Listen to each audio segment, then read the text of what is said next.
Chapter 1. The Old Curiosity Shop. It was a dark, rainy night in the city of London, and the light from a lamp could be seen through the front window of the Old Curiosity Shop. The room that was lit by the lamp was full of old and curious things for sale, of all shapes and sizes. In a small sitting room at the back of the building sat a man with long grey hair, whose face looked old and tired. Nearby, a pretty girl with bright blue eyes was carefully preparing dinner for them both. "Oh, Nell," said the old man, smiling warmly at the child, "you are such a good girl, and you look after us both so well. You know that I love you, don't you, Nell?" The child went to the old man and put her arms around him. "Grandfather," she replied, "of course I know that you love me." The old man's face was full of worry and sadness as he spoke. "You have spent most of your life living alone with me here, and looking after me. I am sometimes afraid that you have a difficult, lonely, and unhappy life." "Grandfather!" cried the child in surprise. "Oh, you are poor now," the old man continued, "but you are a sweet and innocent girl, just like your mother was, and I won't let you be poor and die young like she did. The time is coming when you will be rich. It has been a very long time coming, but it must come at last. Yes, it must certainly come. It has come to other men who do nothing but waste their lives. So why wouldn't it come to me? When will it come to me?" "I am very happy as I am," said the child, who could see that her grandfather was becoming upset. At that moment, there was a knock at the front door, and Nell said cheerfully, "Kit must have come back at last." The old man picked up a lit candle and went to open the door. When he came back, Kit was following him. Kit was a shy boy with an unusually wide mouth, very red cheeks, a turned-up nose, and untidy hair. He stopped suddenly in the doorway to the sitting room, resting himself now on one leg, then nervously moving to the other and then back again, all the while turning his old hat on his hand. Nell laughed out loud at the sight of him, and Kit laughed in return. "It was a long way I sent you, wasn't it, Kit? Did you deliver the letter to Mr. Quilp?" asked the old man. "Yes, master, I did," replied Kit. "Oh, you must be hungry," said the old man, and he gave Kit a slice of bread and meat and a drink. Kit went to a corner of the room and began to eat quickly. Soon the old man said, "Now, Kit, it's nearly midnight. Go home, but be here on time in the morning because there's work to do. Say goodbye to him, Nell, and then get me my hat and cloak." "Good night, Kit," said the child, her eyes full of happiness and kindness. "Good night, Miss Nell," replied the boy, and he left the room. Nell helped her grandfather with his cloak and followed him to the front door. When they reached the door, the old man put his arms around his granddaughter and kissed her on the forehead. A tear came to Nell's eye. She hated being alone in that big, dark place all night long, not able to sleep because she was worried about her grandfather. Every night he would go out and leave her on her own, and yet he never told her where he went or what he did. Then he would return early the next day, tired, worried, and sad. "Sleep well," he said in a low voice, Be safe, my sweet. I will be home early in the morning." The child opened the door for him to leave. The old man waited outside the door for a moment while it was closed and locked from the inside. When he was certain that the door had been locked, he walked away. At the corner of the street he stopped and looked around, perhaps to make sure that no one had seen him leaving the house. And then he disappeared into the darkness. Chapter 2. Unwanted Visitors.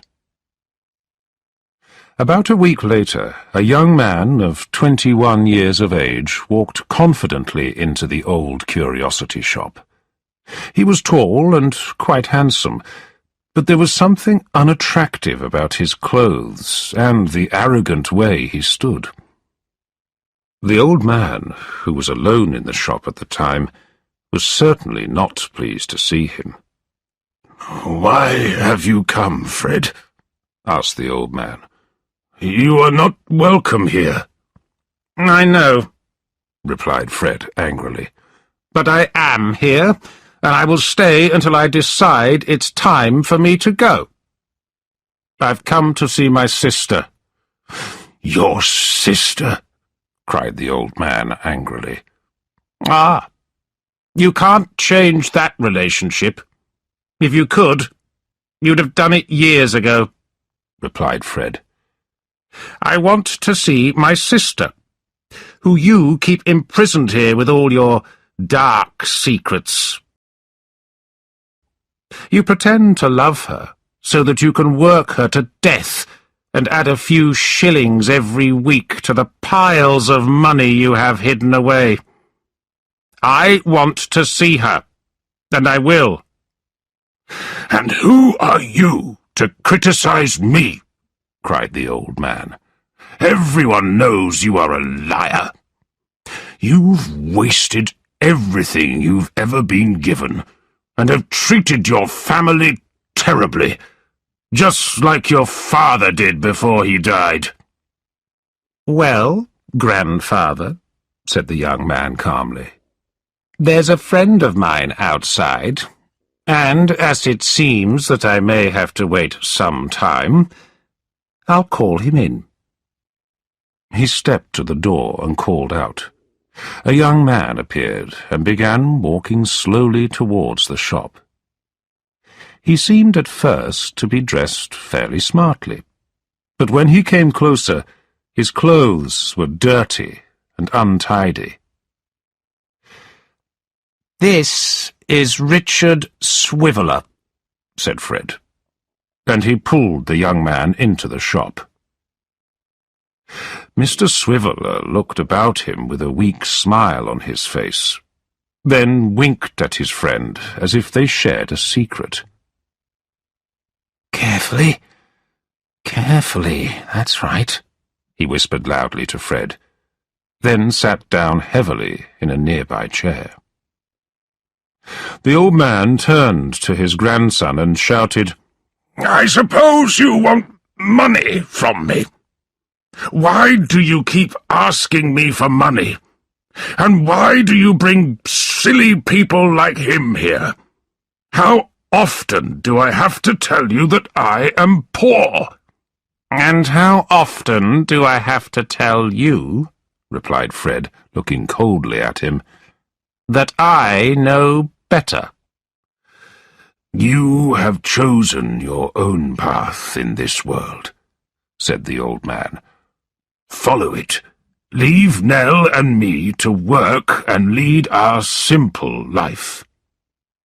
"Nell will be a woman soon," replied Fred, "and, brought up by you, she'll forget me, unless I come to see her sometimes."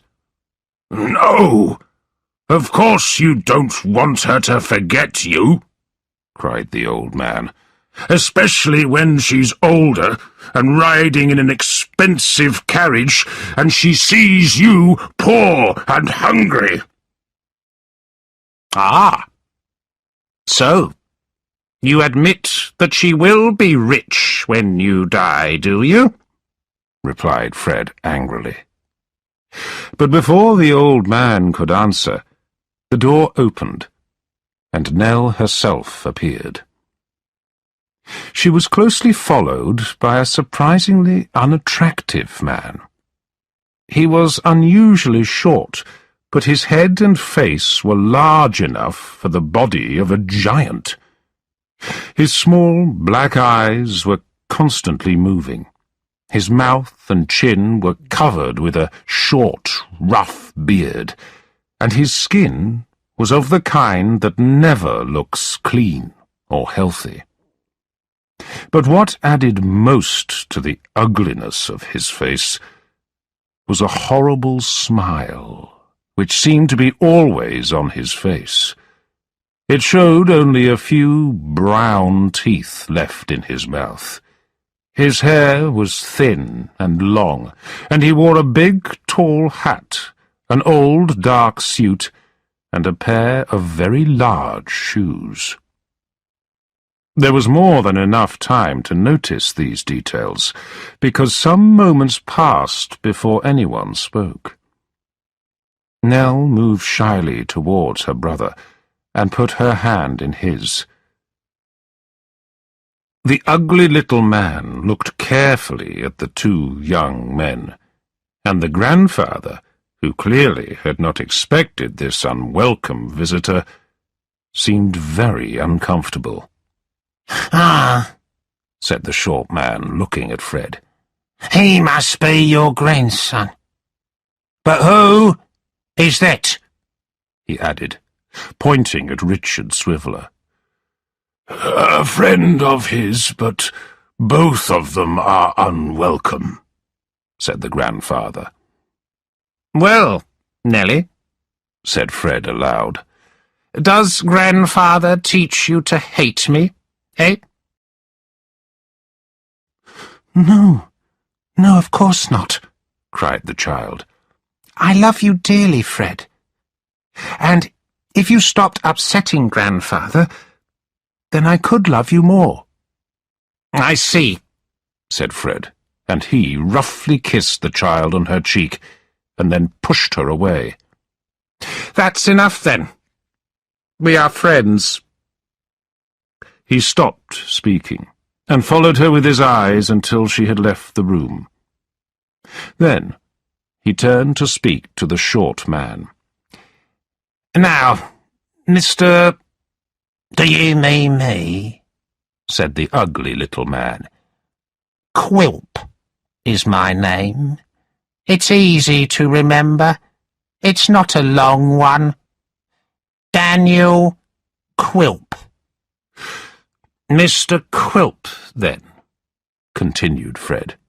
"You know my grandfather?" A little, said Mr. Quilp quickly.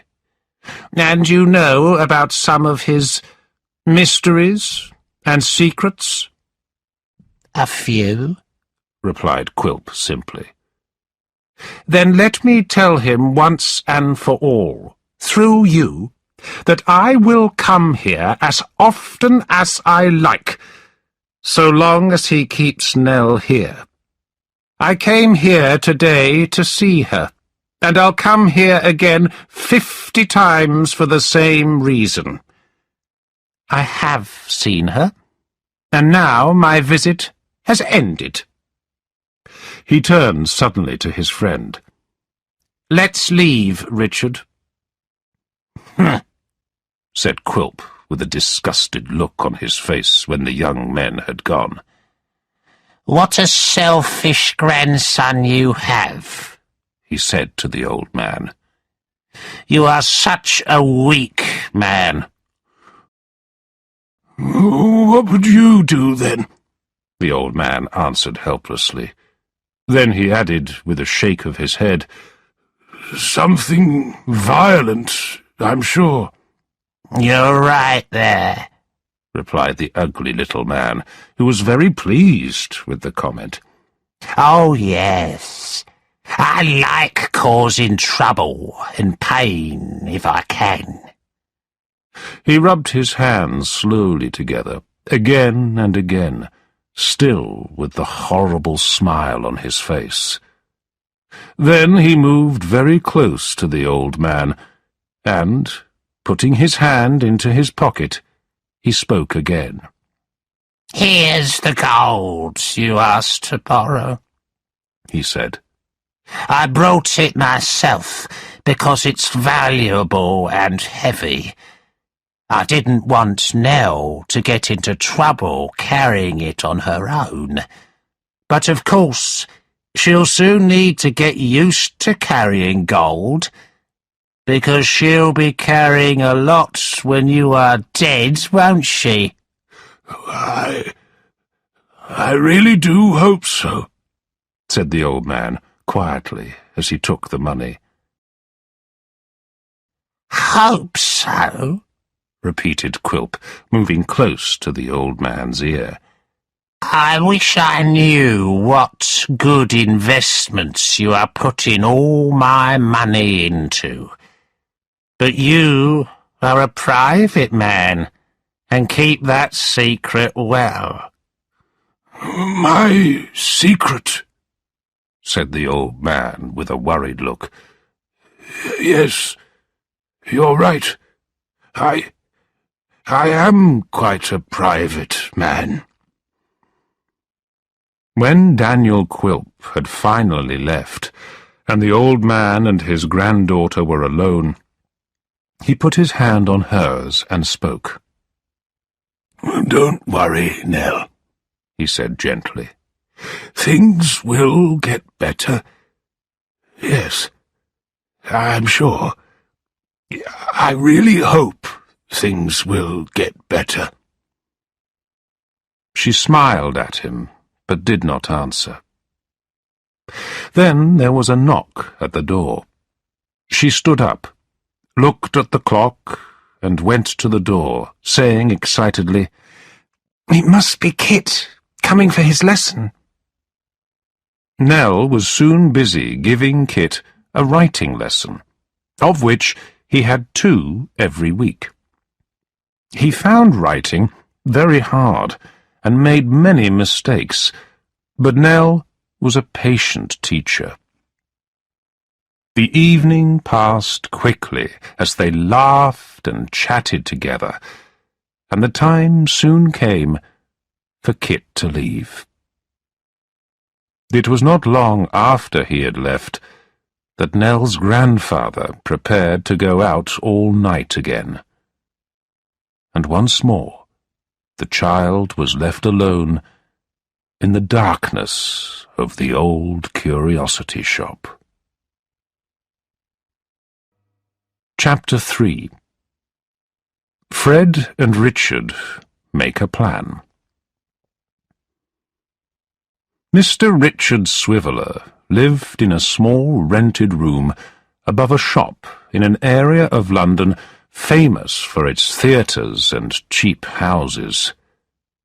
And it was here that Fred had come to visit him one evening.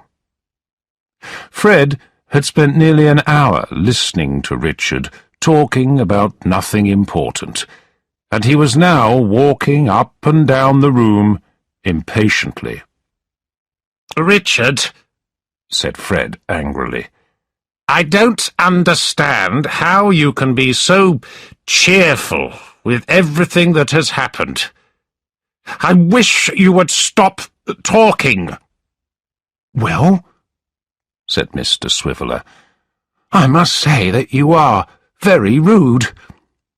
I've invited you into my fashionable gentleman's apartments, and this is how you treat me? Well, I really don't know." "Richard!" shouted Fred, returning to his chair. "Will you talk seriously for 2 minutes? If I show you a way to make a lot of money with very little effort." Richard Swiveller immediately fell silent and stared at his friend. A moment passed before Fred spoke again. "Do you think my sister Nell is pretty?" "Well, yes, "Of course," replied Richard. "But I must say that you two don't look very similar at all." "Good. You think she's pretty," said Fred, choosing to ignore Richard's comment. "So, it's very clear that the old man and I never agree about anything, and that he's not going to give me any money, not even when he dies. You see that, don't you?" "A bat could see that, even with the sun shining," said Richard, nodding his head. "Well," Fred went on, "Nell is a friendly girl, and, because she is young, we can easily change what she thinks. You could make friends with her, and then she might be persuaded to marry you." Richard Swiveller, who could not believe what he had just heard, spoke just one word. "What?" "She could be persuaded to marry you," repeated Fred calmly. "And, if you married her, all that money could be yours." "But she's not even 14 years old," cried Richard. "I don't mean you should marry her now," replied Fred impatiently.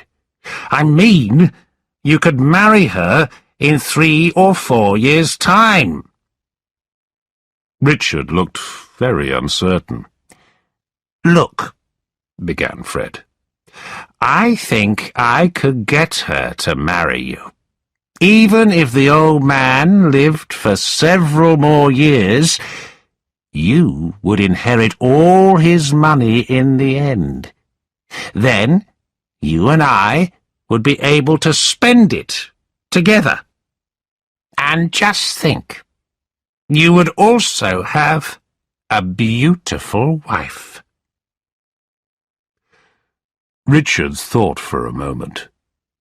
His rich aunt had been sending him money over the years, but in the last few months he had received nothing. She had heard about how he lived his life and wasted the money she sent him. Richard had sent her many letters asking, even begging for money, but she refused to help him. He had always expected to inherit her money, but that would certainly never happen now. He was poor, and might always be poor. "And you are sure that he's rich?" he asked Fred. "Am I sure? You heard what he said last week about Nell riding in an expensive carriage one day, didn't you?" replied Fred. The conversation continued in this way.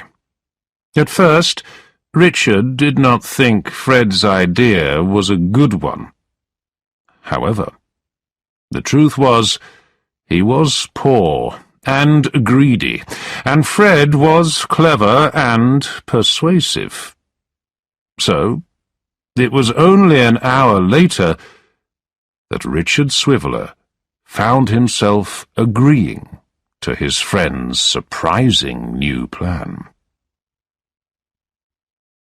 Chapter 4. Quilp uncovers a secret. Mr. Quilp did not have one particular job, but he did all sorts of different things for money. He collected the rent for whole areas of dirty streets near the River Thames.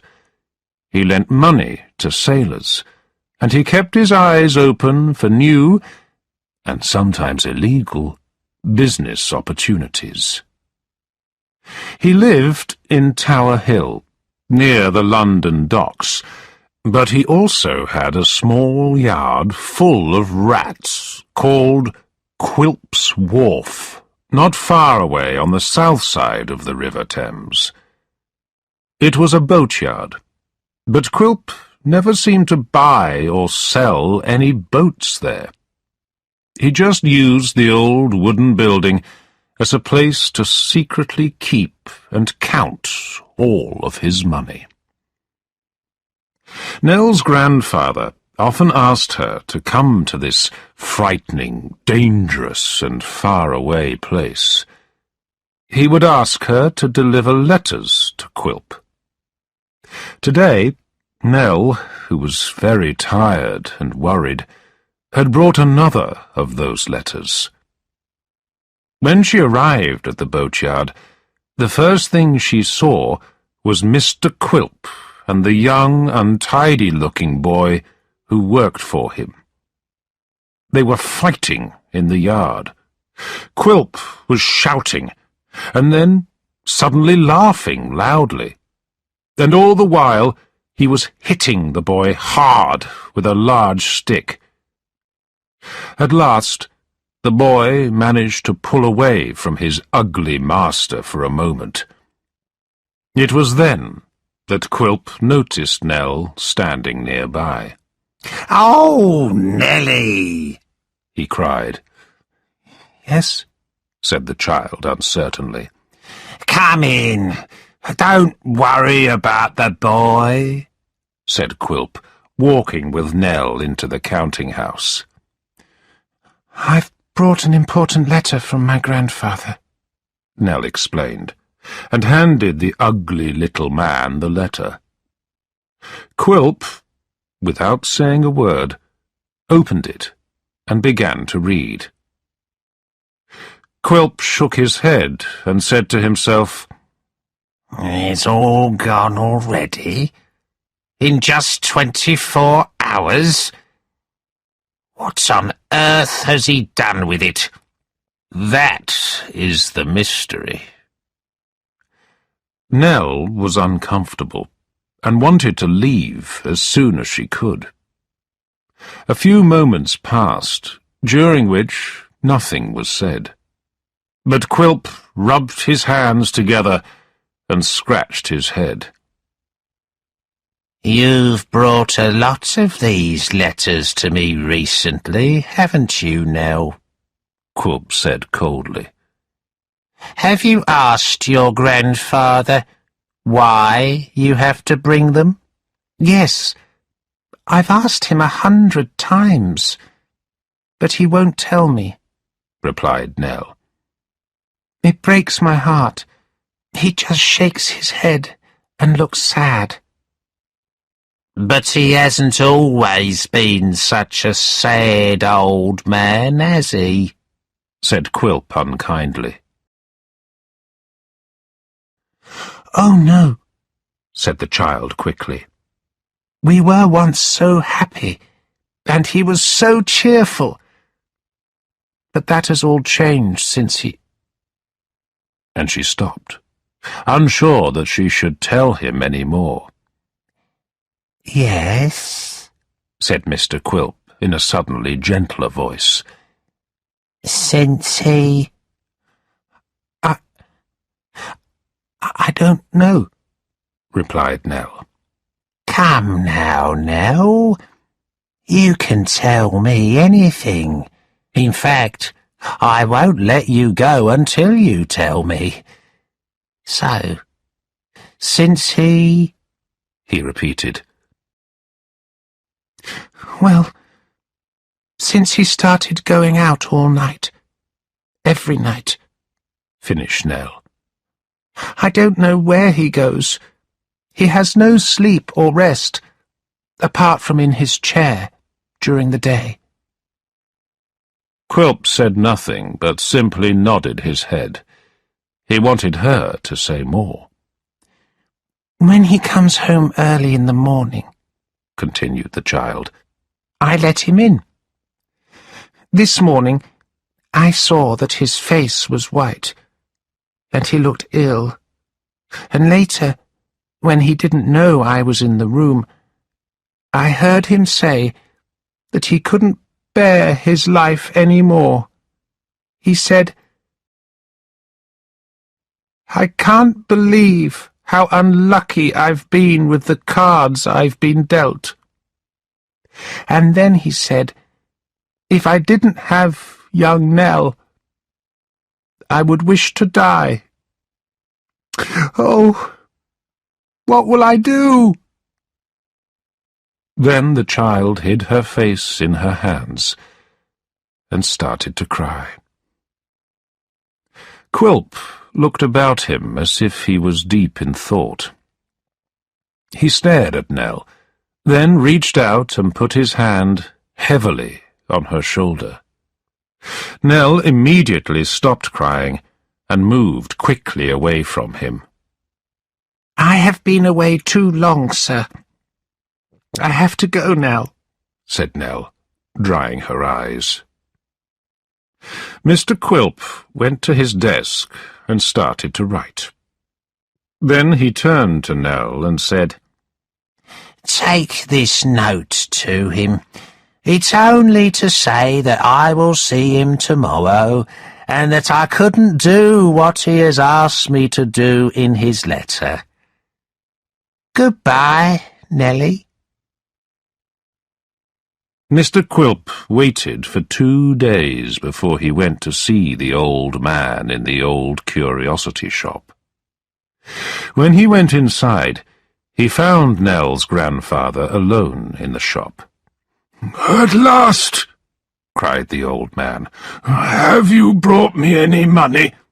No, never again, answered Quilp. "Then," said the old man, standing up from his chair, "Nell and I have no hope." Listen to me, said Quilp, beating his hand on the table. You have no secret from me now. The old man stared at Quilp with fear in his eyes. I now know what has happened to all that money I have lent you, Quilp said. Every night you've been going out with my money and gambling with it, haven't you? Was that your secret plan, to make your fortune by playing cards?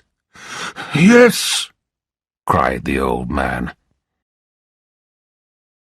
And I thought that you were investing my money carefully in some clever business opportunity.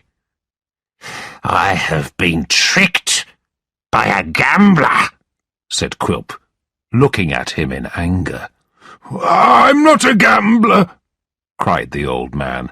"I've never played cards to make money for myself, all because I love gambling.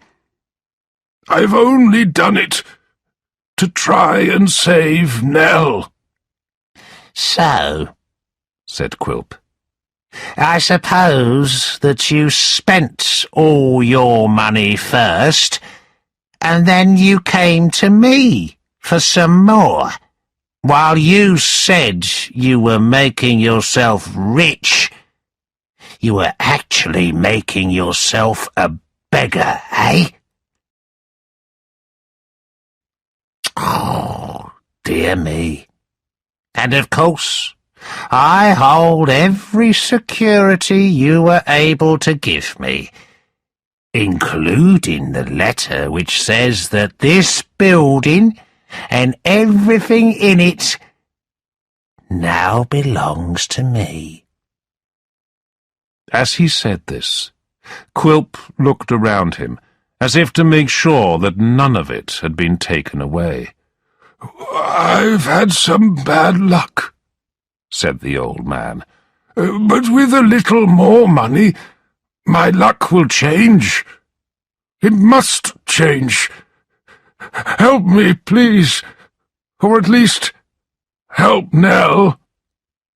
I'm sorry, but I've got another business appointment, said Quilp calmly, looking at his watch. If I hadn't unexpectedly heard about your gambling secret, perhaps I would have lent you more money. But not now. Who was it that told you? Asked the old man. Quilp simply replied, Who do you think it was? After a moment's thought, the old man said, It was Kit. Yes, it must have been him. Mr. Quilp said brightly, Yes, it was Kit. Poor Kit. And then he turned, walked to the door, and left. Chapter 5. Everything Changes. Someone, hiding in the shadows across the street, had been carefully watching the old curiosity shop. He had seen Daniel Quilp arrive and leave, and had noticed that the old man had not left the house that evening as usual. This person used to wait for hours and hours every night, watching the house and making sure that Nell was safe while her grandfather was gone. This kind and thoughtful person was Kit. Some time later, once Kit knew Nell would not be alone that night, he went home to his widowed mother and his 2 young brothers. Oh, Kit, cried his mother when he walked into the small and simple room. I wonder what Nell would say if she knew that every night when she is sitting all alone, you are out there on the street keeping an eye on her. She looked closely at Kit and then said, Some people might say you've fallen in love with her. Kit, whose face was starting to turn red, was saved by a loud knock at the door. It was Nell herself, looking worried and upset. I must not stay long, she said. Grandfather is very ill. I'll run to get a doctor, said Kit, picking up his coat. I'll be there soon. No, no, cried Nell. The doctor is there already, and I don't know why, but Grandfather's very angry with you, and says you are the cause of all his problems. Kit looked at her, with his eyes open wide. The doctor says you must not come near him, or he will die, added Nell, who had started to cry. Oh, Kit, what have you done? I trusted you. You were the only friend I had. Kit was so shocked that he could not speak. Nell gave him the money that he had earned that week, and then was gone, as quickly as she had come. Nell's grandfather became seriously ill, and could not move from his bed. Despite this, within a few days Mr. Quilp closed the shop, and made the house and everything in it his own. He then decided to live for a while in the back rooms of the ground floor with his lawyer, a man called Mr. Sampson Brass. Mr. Brass was a tall, thin man, with an ugly nose, a large forehead, very small eyes, and hair of a deep red. He wore a very long black coat, short black trousers, and high shoes. He was not a very pleasant man, and he was clearly afraid of Daniel Quilp.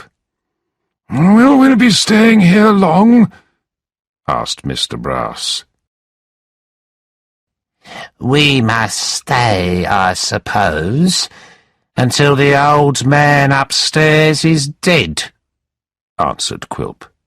Or, if he doesn't die quickly, we'll just tell him and his granddaughter to leave. cried Mr. Brass, trying to laugh. Nell stayed away from Quilp and his lawyer friend, and spent most of the next few weeks beside her sick grandfather's bed. One night, she was sitting alone by the open window, when Kit came and called to her from the street below. I hope you don't really believe that I've done anything wrong, Nell, he shouted up to her. I can say, with a true and honest heart, that I haven't. When your grandfather gets better, will you tell him that? I want to work for him again. If I did tell him, what good would it do? We are very poor now, so we wouldn't be able to pay you, said Nell sadly. I don't care about the money, replied Kit. I just thought that if he believed me, then you could both come and live with my family, just for a while. Ours is a small and simple home, but it's very clean. But just then, Mr. Brass came out and chased Kit away. Many people came to the house while her grandfather was ill, but Nell had never felt more lonely. And she knew that her grandfather would never agree to live at Kit's house. It was not long until her grandfather's illness passed. However, he was very weak. He was different now. He was confused, and what he said often did not make sense. As soon as he could see that the old man was feeling a little better, Mr. Quilp said that he was going to sell everything in the house and the shop. He told Nell that she and her grandfather would have to leave and find somewhere else to live. Hearing this news, Nell began to cry and turned to her weak grandfather. Let's go, she said to him. Let's leave this place and never come back or think of it again. We can live as beggars and be happy. I am not afraid. We can walk through the countryside and sleep in fields and under trees. In the day, you can rest, and I will knock on doors and beg for money. We will feel the sun and wind on our faces. The old man looked at his granddaughter for a few moments. There were tears in his eyes as he replied, Then yes, let's do that. But we must keep our plan secret. If anyone finds out, they will think I am mad and take you from me. Then he added, We will be all right. You and I, together, Nell. Forever. The child's heart was suddenly full of hope. She did not think of hunger or cold or thirst or difficulties. She saw an end to their sadness and a return to the happy life they had once enjoyed together. She thought of the sun and rivers and green grass and summer days, and there were no dark corners in the picture she saw.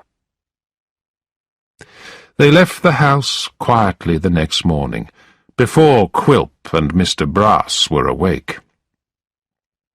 It was the beginning of a bright day in June. And as they stood in front of the old curiosity shop, Nell asked her grandfather, "Which way should we go?"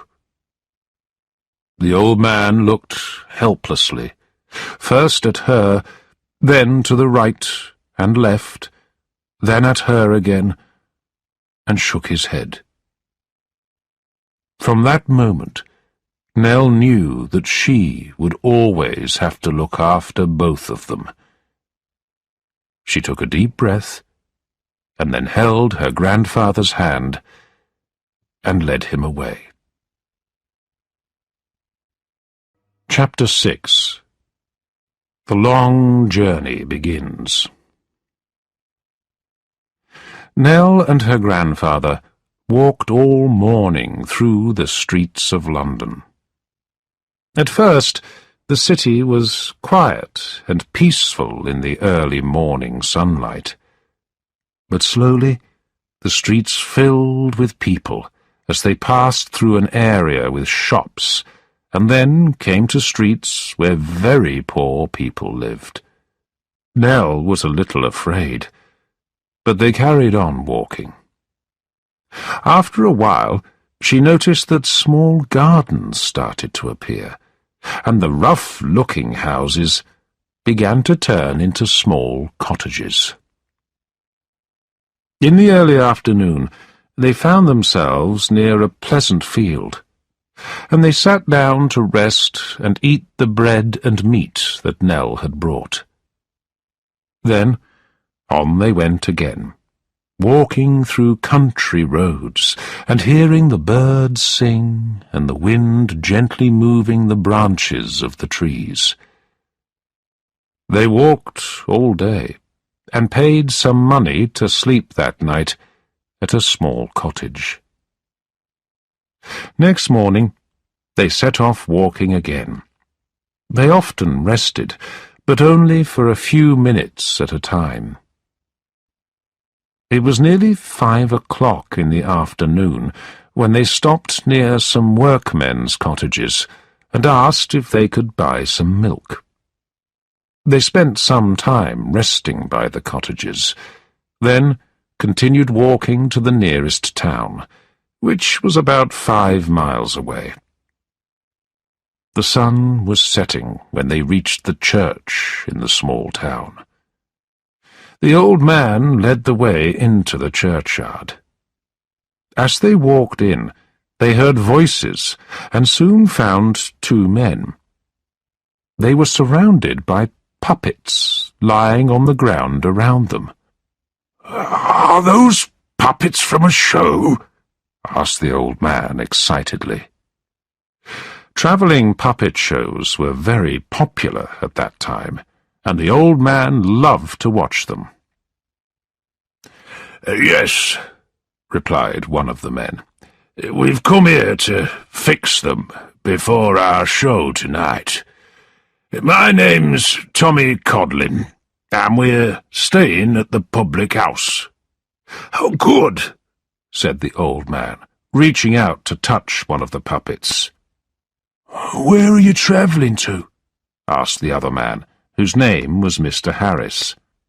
"Oh, I don't think we're travelling any further tonight," said the child, looking towards her grandfather.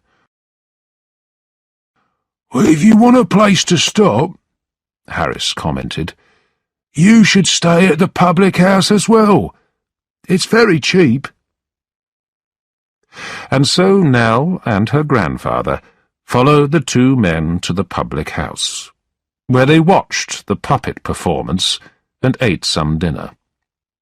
Later, they went upstairs to their simple rooms, where the tired old man asked Nell to sit by his bed until he fell asleep. As she sat next to him, she thought of the life that was in front of them. She had a little money, but when that was gone, they would have to beg. In her purse, there was also 1 gold coin. She decided that it would be best to hide this valuable coin and save it for a time when they really needed it. So she carefully sewed the piece of gold into the bottom of her dress, and then, feeling a little more in control of her future, she lay down and fell into a deep sleep. The next morning, at breakfast, Mr. Codlin suggested that Nell and her grandfather should travel with them to the next town. Nell thought for a moment. They had no other plans, and it would be good to have some company. It was agreed, and it was not long before they were all walking together down the country lane away from the public house. They walked all day, stopping only for Codlin and Harris to give short puppet shows for money in the villages they passed through. It was raining and dark when they arrived at the next public house that they planned to stay in. A big fire was burning in the kitchen. Soon, both Nell and her grandfather, warm and dry at last, fell asleep near the fire. And, while they were sleeping, Codlin and Harris discussed their new travelling friends. "It's clear that the old man is mad, and the young girl isn't used to this type of life," whispered Harris. "I think he's taken her, and he's running away from someone," he added. "What?" cried Mr. Codlin, looking worried. Harris said quietly, "If she's gone missing, there might be a reward for her." Codlin, after thinking for a few moments, replied, "You might be right. And, if you are right, remember that we work together.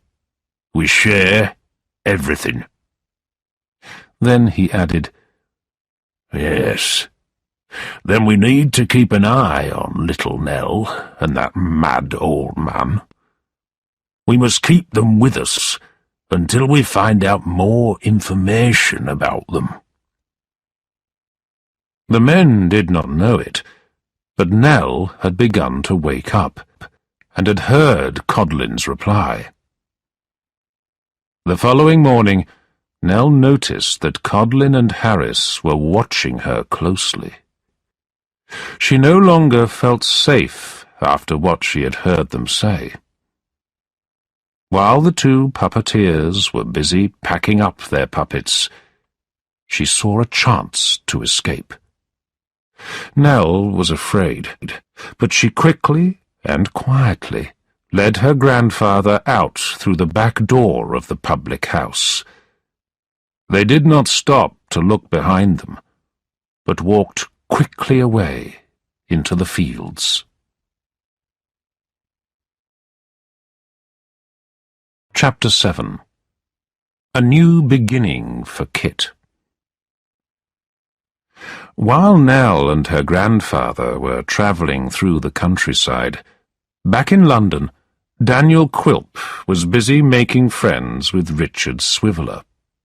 But he did not really like Richard, and only wanted to play a trick on him. This is what happened. Quilp had soon discovered that Nell and the old man had left the old curiosity shop, but he was not very surprised that they had gone.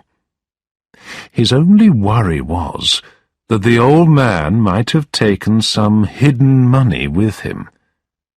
Quilp did not wait. He emptied the house and shop and sold everything in it as soon as he could. On the same day that Nell and her grandfather left London, Quilp received a visit from Richard. Richard went to the shop as part of Fred's plan to make friends with Nell and become rich.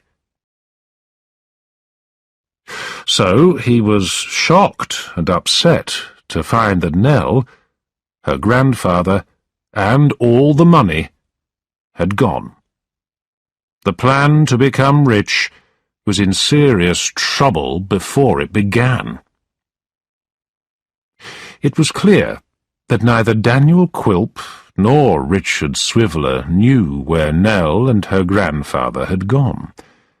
But Quilp wanted to find out why Richard had come to the old curiosity shop, and so he began asking him questions. After many clever questions, Quilp learnt all about Fred's plan for Richard to marry Nell, and for Fred and Richard to make themselves rich with her large inheritance. Quilp, however, knew more than Richard. He knew that the grandfather was really poor, not rich. But he thought it would be fun to watch Fred's plan go terribly wrong. He would laugh at them when Fred and Richard found out that Nell was a beggar. "What a clever plan!" cried Quilp unkindly. "Oh, you lucky man! Yes, you will be Nelly's husband, with more gold and silver than you can imagine.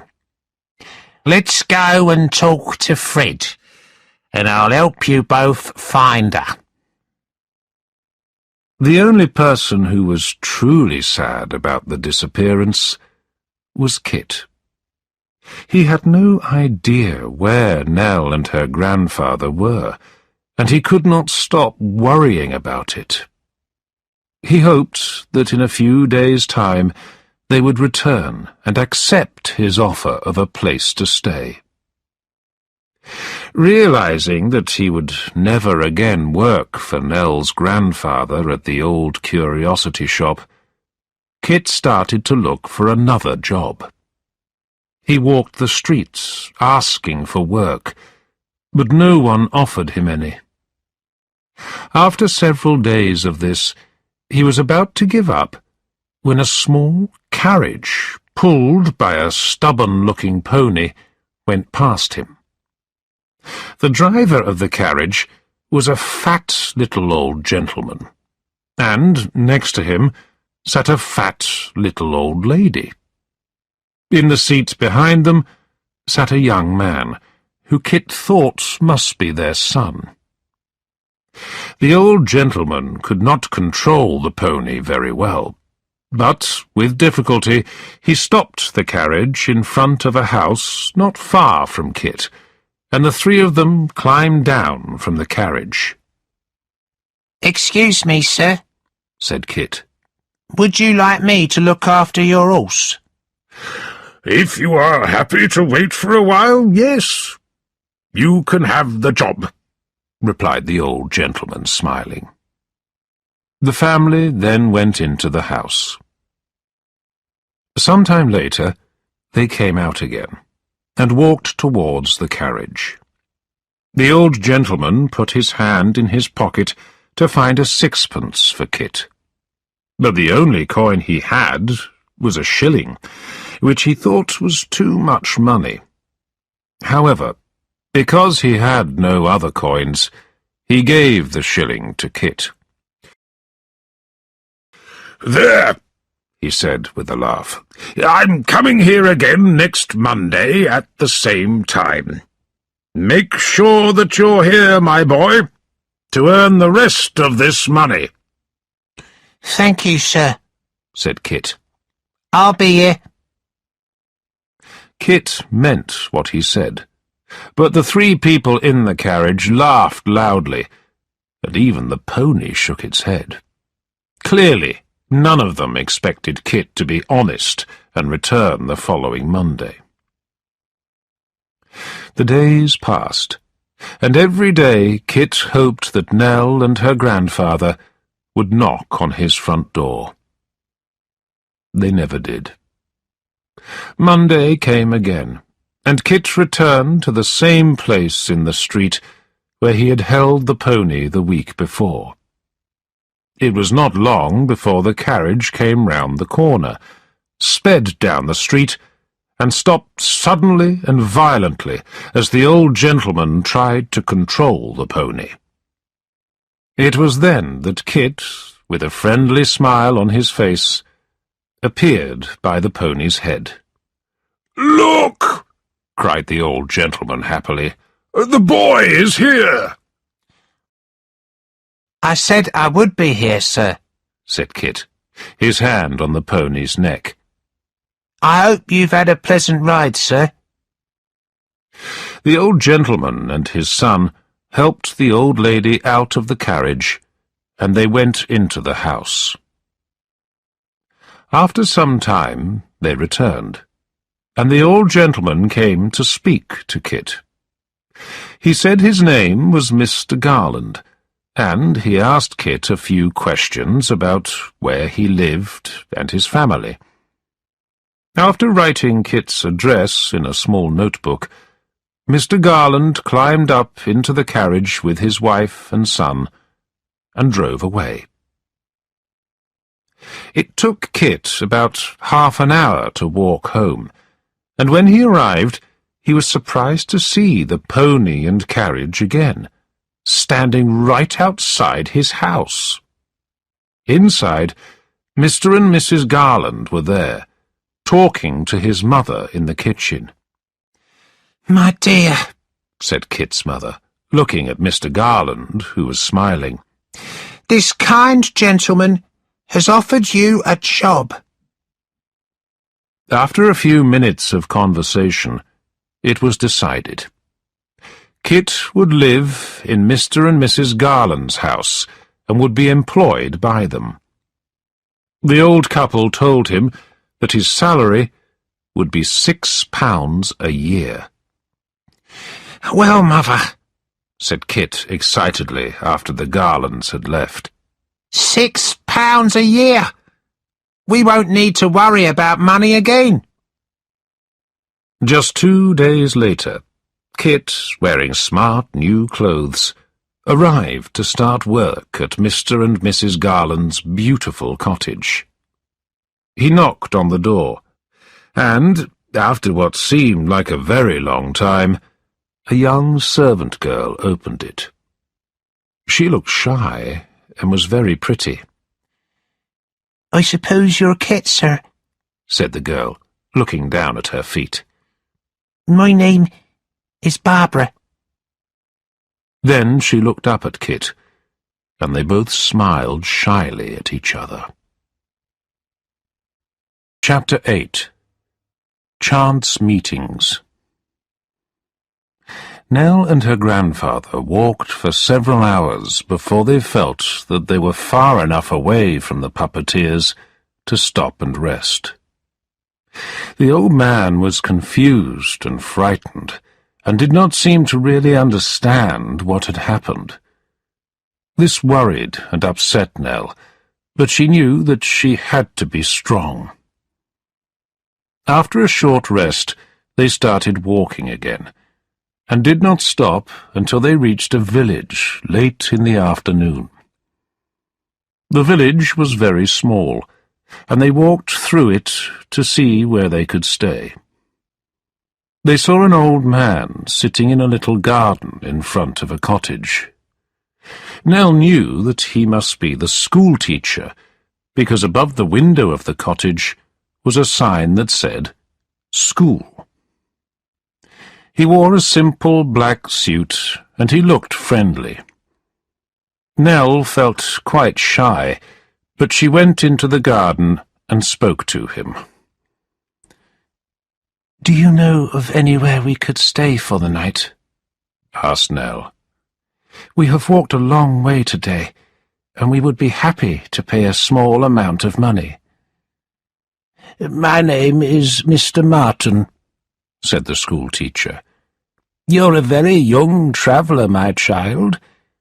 Why don't you both stay here? Come in, he added. It was a simple house, but Nell and her grandfather were comfortable there, and had more than enough to eat and drink. They slept well, And in the morning, while they were eating breakfast, Mr. Martin made a suggestion. "You both look very tired," he said. "You're very welcome to stay here longer, before you continue with your long journey." And so they stayed another 2 nights. Nell cleaned and tidied the house during the day to show the schoolteacher how thankful she was to him. She also spent some time watching him as he taught his class of young boys to read and write. Both she and her grandfather became friends with Mr. Martin, and they were able to relax and rest in the cottage. They were a little sad when the time came for them to leave and continue with their journey. Soon they had left the village far behind and were following the main road. They walked all day, but as the sun began to set, they had not found a village or town. Just as they were beginning to get worried about where they would stay, they saw a caravan at the side of the road. It seemed to be a smart little house on wheels, which was painted brightly and had white curtains at the windows. There was a woman sitting on its steps drinking a cup of tea, and she looked friendly and well-dressed.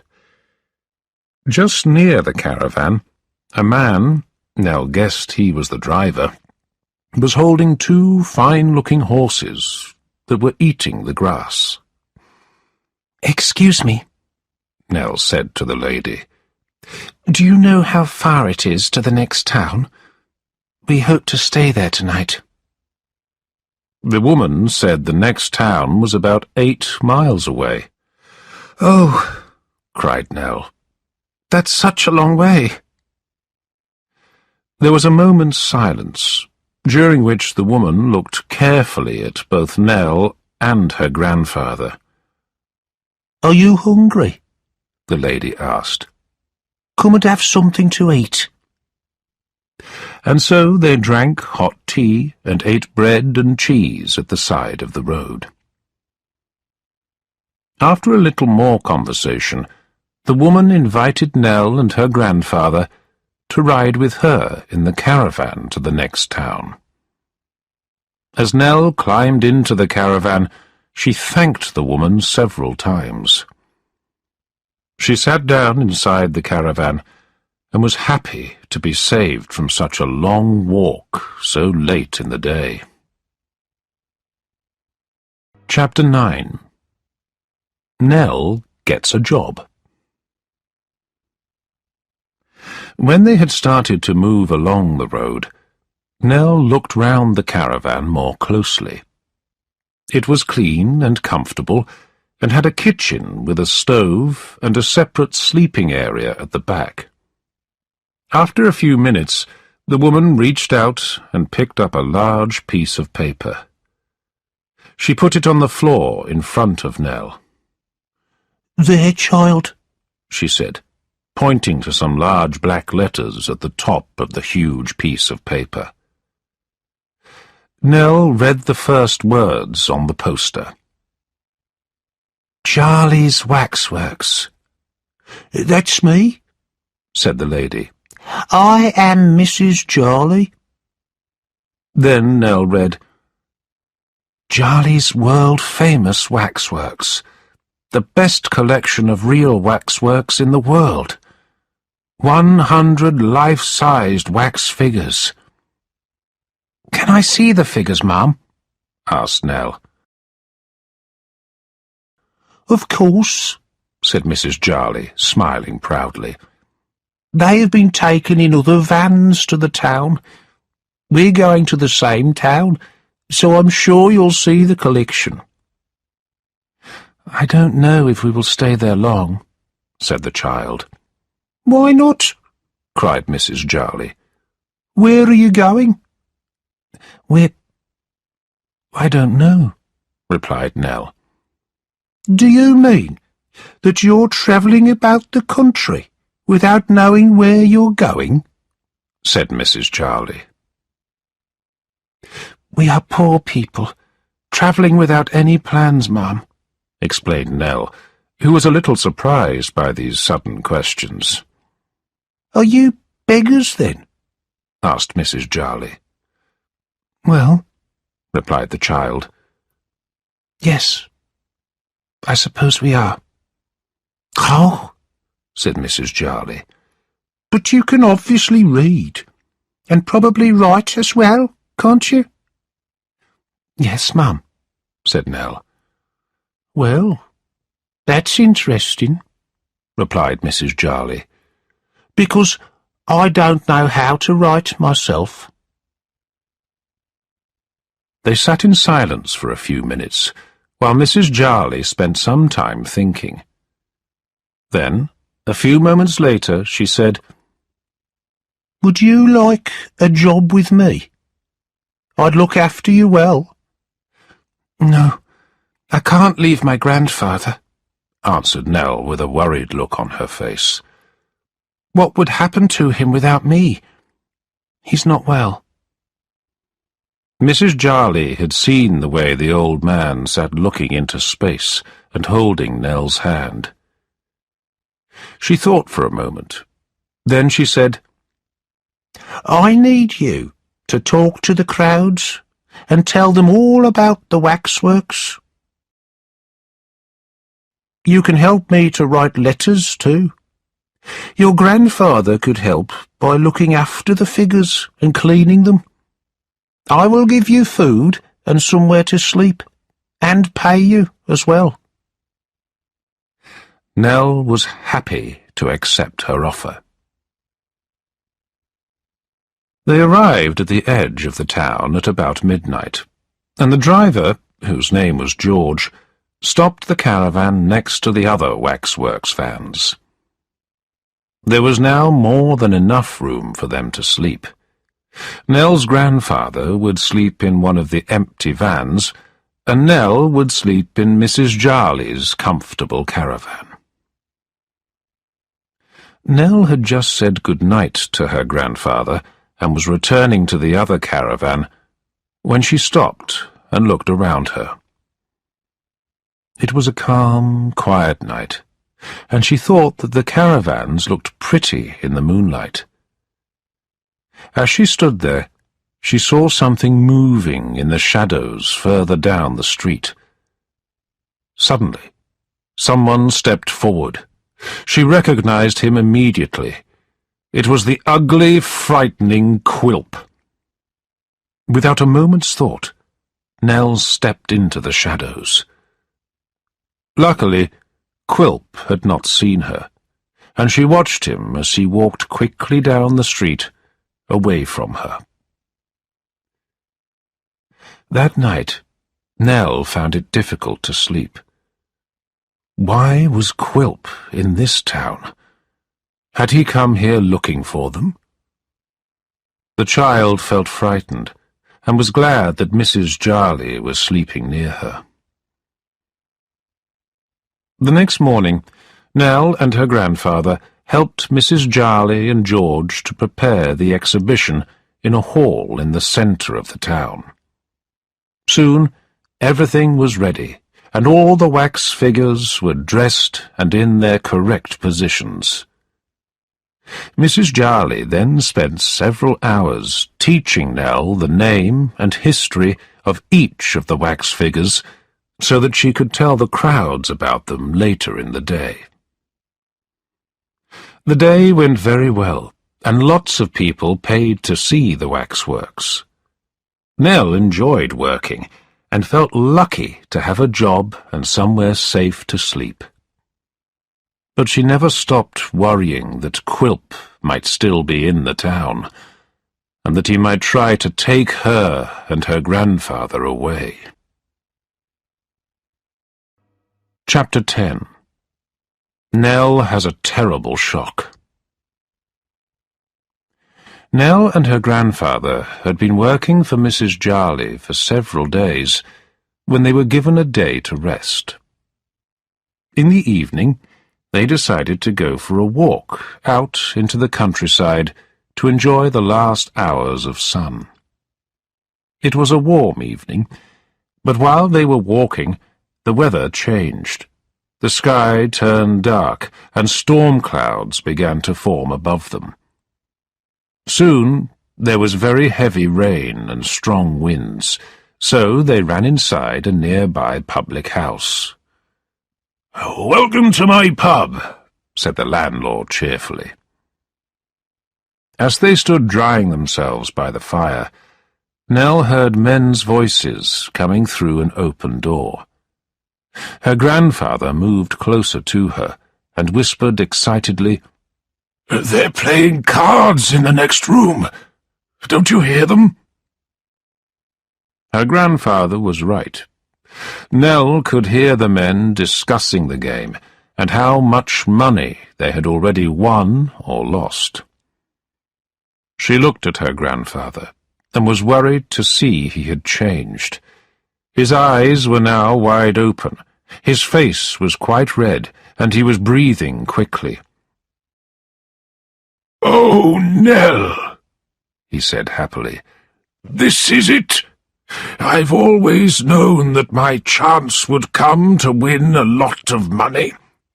I've always dreamt of this moment. How much money have we got, Nell? I saw you with some money yesterday. Give it to me now." "No, let me keep it, grandfather," said the frightened child. "Let's go from here. I don't want to stay." "Give me the money," ordered the old man angrily. "Please, don't take it," said the child, beginning to cry. "Don't cry, Nell," said her grandfather. "I didn't mean to upset you. I only want to do this for you, to look after you. Now give me the money. I must have it." Nell took a little purse out of her pocket. He grabbed it, turned, and walked quickly into the other room. Nell followed slowly. There were two rough-looking men, sitting with cards and silver coins on the table between them. One of the men, who was much bigger than the other, looked up when they came into the room. It took a few minutes for Nell's grandfather to persuade the men to let him play, but at last he sat down at the table with them. The landlord also sat down, and the four men began to play a new game of cards. The child sat near them, and watched how at one moment her grandfather shouted with excitement, and at the next moment looked terribly sad and upset, then happy again. It was the first time she had seen him like this, and it frightened her.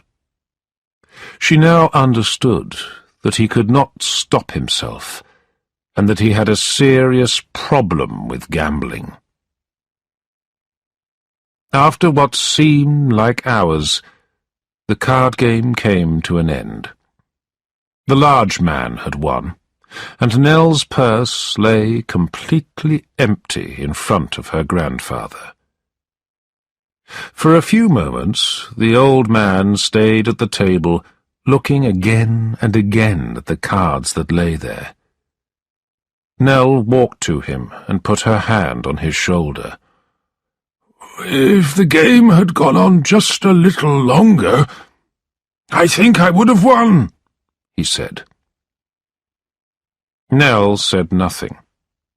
It was now very late, and the storm was still blowing outside. Her purse was empty, but Nell remembered that she still had that one gold coin which she had sewn into the bottom of her dress. She told her grandfather about the coin, and suggested that they stay the night at the pub. Nell used the gold coin to pay the landlord. He was surprised to see such a valuable coin, and he gave her back some smaller coins before showing them to their rooms upstairs. Later, Nell did not feel comfortable when she was alone in her room. It was a large, dark house, and it took her a long time to fall asleep. When she did finally sleep, her head was full of terrible dreams. Then, suddenly, she woke up. It was dark, but she could see a shadowy figure standing in her room. She wanted to cry out, but she was too frightened to move or make a sound. The terrible figure slowly moved around her bed, and it began searching for something. After a few moments, she watched it leave the room. She was shocked to see the figure then go silently to her grandfather's door and inside his room. She could not bear it any longer. As quietly as she could, she climbed out of bed and went to the open door of his room. What she saw in front of her was terrible. The bed had not been slept in, and, sitting at a small candle-lit table, was her grandfather. His head was down, and he was counting the money which he had just stolen from his own granddaughter. Nell had been frightened, but now she felt sick. She could not believe what she saw. She felt that she did not know the man who was her grandfather. Silently, she returned to her room and lay awake worrying until morning. The next day, as they were walking back to the caravans, Nell told her grandfather that someone had stolen her money during the night. Her last hope disappeared when she heard her grandfather's reply. "But don't we have any more money?" he asked. "Then we must get some more." That night, when he thought Nell was fast asleep, the old man left his van. But Nell was not asleep, and when he came back hours later, she saw that he was sad because he had lost all the money gambling again. "Get me more money," he ordered. "I'll make you rich. Just get me some more money." What could Nell do? Her grandfather was not well. In the next few days, she gave him all the money she earned. It upset her to do this, but she was worried that he would steal money from Mrs. Jarley if she did not. Chapter 11. Richard Gets a Job. The simple and cheap office of Mr. Sampson Brass, who you might remember was Quilp's lawyer, was in a narrow street somewhere in London.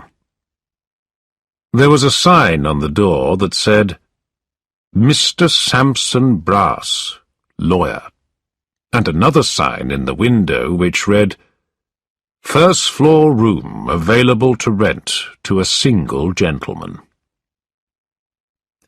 Miss Sally Brass, the lawyer's sister, also spent her life working in this office.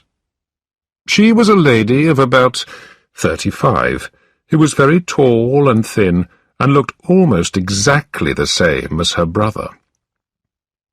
She had the same red hair and the same ugly nose. Her voice was deep and serious, and, once you heard it, you never forgot it. She was serious and hard-working, and took pleasure in annoying her brother. It was a surprise, with all these attractive qualities, that no man had ever asked to marry her. Instead, she had spent her life studying law. "Why do we need a clerk?" Miss Sally Brass asked her brother that morning. "I've always helped you in the office, so why do we need one now?" "Because Mr. Quilp tells me I need one," he replied. "Mr. Quilp is our biggest client. Nearly all of our work comes from him. He has told me that this Mr. Swiveller, a friend of his, is perfect for the job of clerk. So, what can I do? If we say no, we'll lose all our work." Miss Sally did not reply, but looked coldly at him and went on with her work. A while later, there was a knock at the front door. But before Mr. Brass could stand up, the door opened and in walked Mr. Quilp himself, with Richard Swiveller behind him, looking uncomfortable. "Here he is," said Quilp. "My dear friend, Mr. Richard Swiveller. He is from a good family, and I'm sure in the end he'll inherit a lot of money. But he's young, and he hasn't made very good decisions. So, he is happy to accept your very kind offer of a job here as your clerk. He can start today." Mr. Brass did not remember making the kind offer that Quilp had just mentioned. However, he stood up, put a smile on his face, shook hands with the new gentleman, and then said goodbye to Quilp. Mr. Richard Swiveller was given a seat and was asked to copy out a document. About an hour later, Mr. Brass and Sally told him that they were going out. If anybody came to the office, they explained, he should tell them to come back later. Richard stopped working the minute the pair had gone. He sat back and relaxed in his chair. Not long after, there was a knock at the front door. At first, he did not answer it, but the person knocked again and again. Then he heard feet on the stairs. When it was clear that the knocking was not going to stop, Richard stood up and went into the hallway, where a very small, thin girl was standing at the top of the cellar steps. "Who are you?" asked Richard in surprise. The girl, who looked dirty and frightened, did not answer the question, but said, "Oh, please, sir, will you open the door and show him the room for rent?" "I don't know anything about the room," said Richard. "Why don't you show him yourself?" "Miss Sally said I wasn't allowed to. It's 18 shillings a week, and I cook and wash the clothes," she said quietly and quickly. "What?" cried Richard. "You mean that you are the cook?" The girl disappeared down the stairs, so Richard opened the front door. A bald, well-dressed gentleman stood there. "I see that you have a room for a single gentleman to rent," he said, pointing to the sign in the window. He walked past Richard and up the stairs, asking as he went, "How much does it cost?" Richard, thinking quickly, decided to try his luck and ask for a higher rent. "It's £1 a week, sir, and you will need to pay 2 weeks' rent in advance." "I'll take it," replied the gentleman when he had seen the room. "But I'll stay for more than 2 weeks. I will be here for 2 years. Here, I'll pay you £10 right now. I'm quite a private person, and I don't want to be disturbed. I want to come and go when I want to, sleep when I want to. He was certainly an unusual man. When Mr. Brass returned home, he was delighted to hear about the new lodger, and how much he had agreed to pay. Chapter 12. The Single Gentleman. The single gentleman renting the room refused to tell anyone his name. He never spoke to Mr. Brass or Sally, came and went at unusual times, and sometimes slept all day. The only thing he seemed to be interested in was travelling puppet shows. For several weeks he went to all of the shows that passed through that area of London, and he became friends with many of the puppeteers. He would often invite them back to his room for a drink after the show. One day he met the puppeteers Tommy Codlin and Mr. Harris. While they were talking, he asked them whether they had ever met a young girl called Nell and her grandfather. He had asked the same question to all the other puppeteers he had met. "Oh, yes, we saw them both," cried Mr. Harris, who then turned to his friend. "You see, Tommy, I told you someone would be looking for those two." Do you know where they are now?" asked the single gentleman quickly. "One of our friends said he saw them. They were travelling with a waxworks," said Tommy. "If you can find out exactly where they are," the single gentleman told them, "I'll give you both some money. Find out, and then come back to me." Meanwhile, Kit had been getting to know Mr. and Mrs. Garland, their son Abel, Barbara, and Whisker the pony. Whisker was difficult at first, but the people were pleasant, and Kit was happy in his new job. And soon Whisker grew to love him. One morning, a smartly dressed stranger arrived and asked if he could speak to Kit. The stranger was the single gentleman. "I've been abroad for many years," he told Kit. "I've come back to London looking for something dear to my heart, and I hope to find it at the old curiosity shop. But the shop is now closed, and everyone has gone.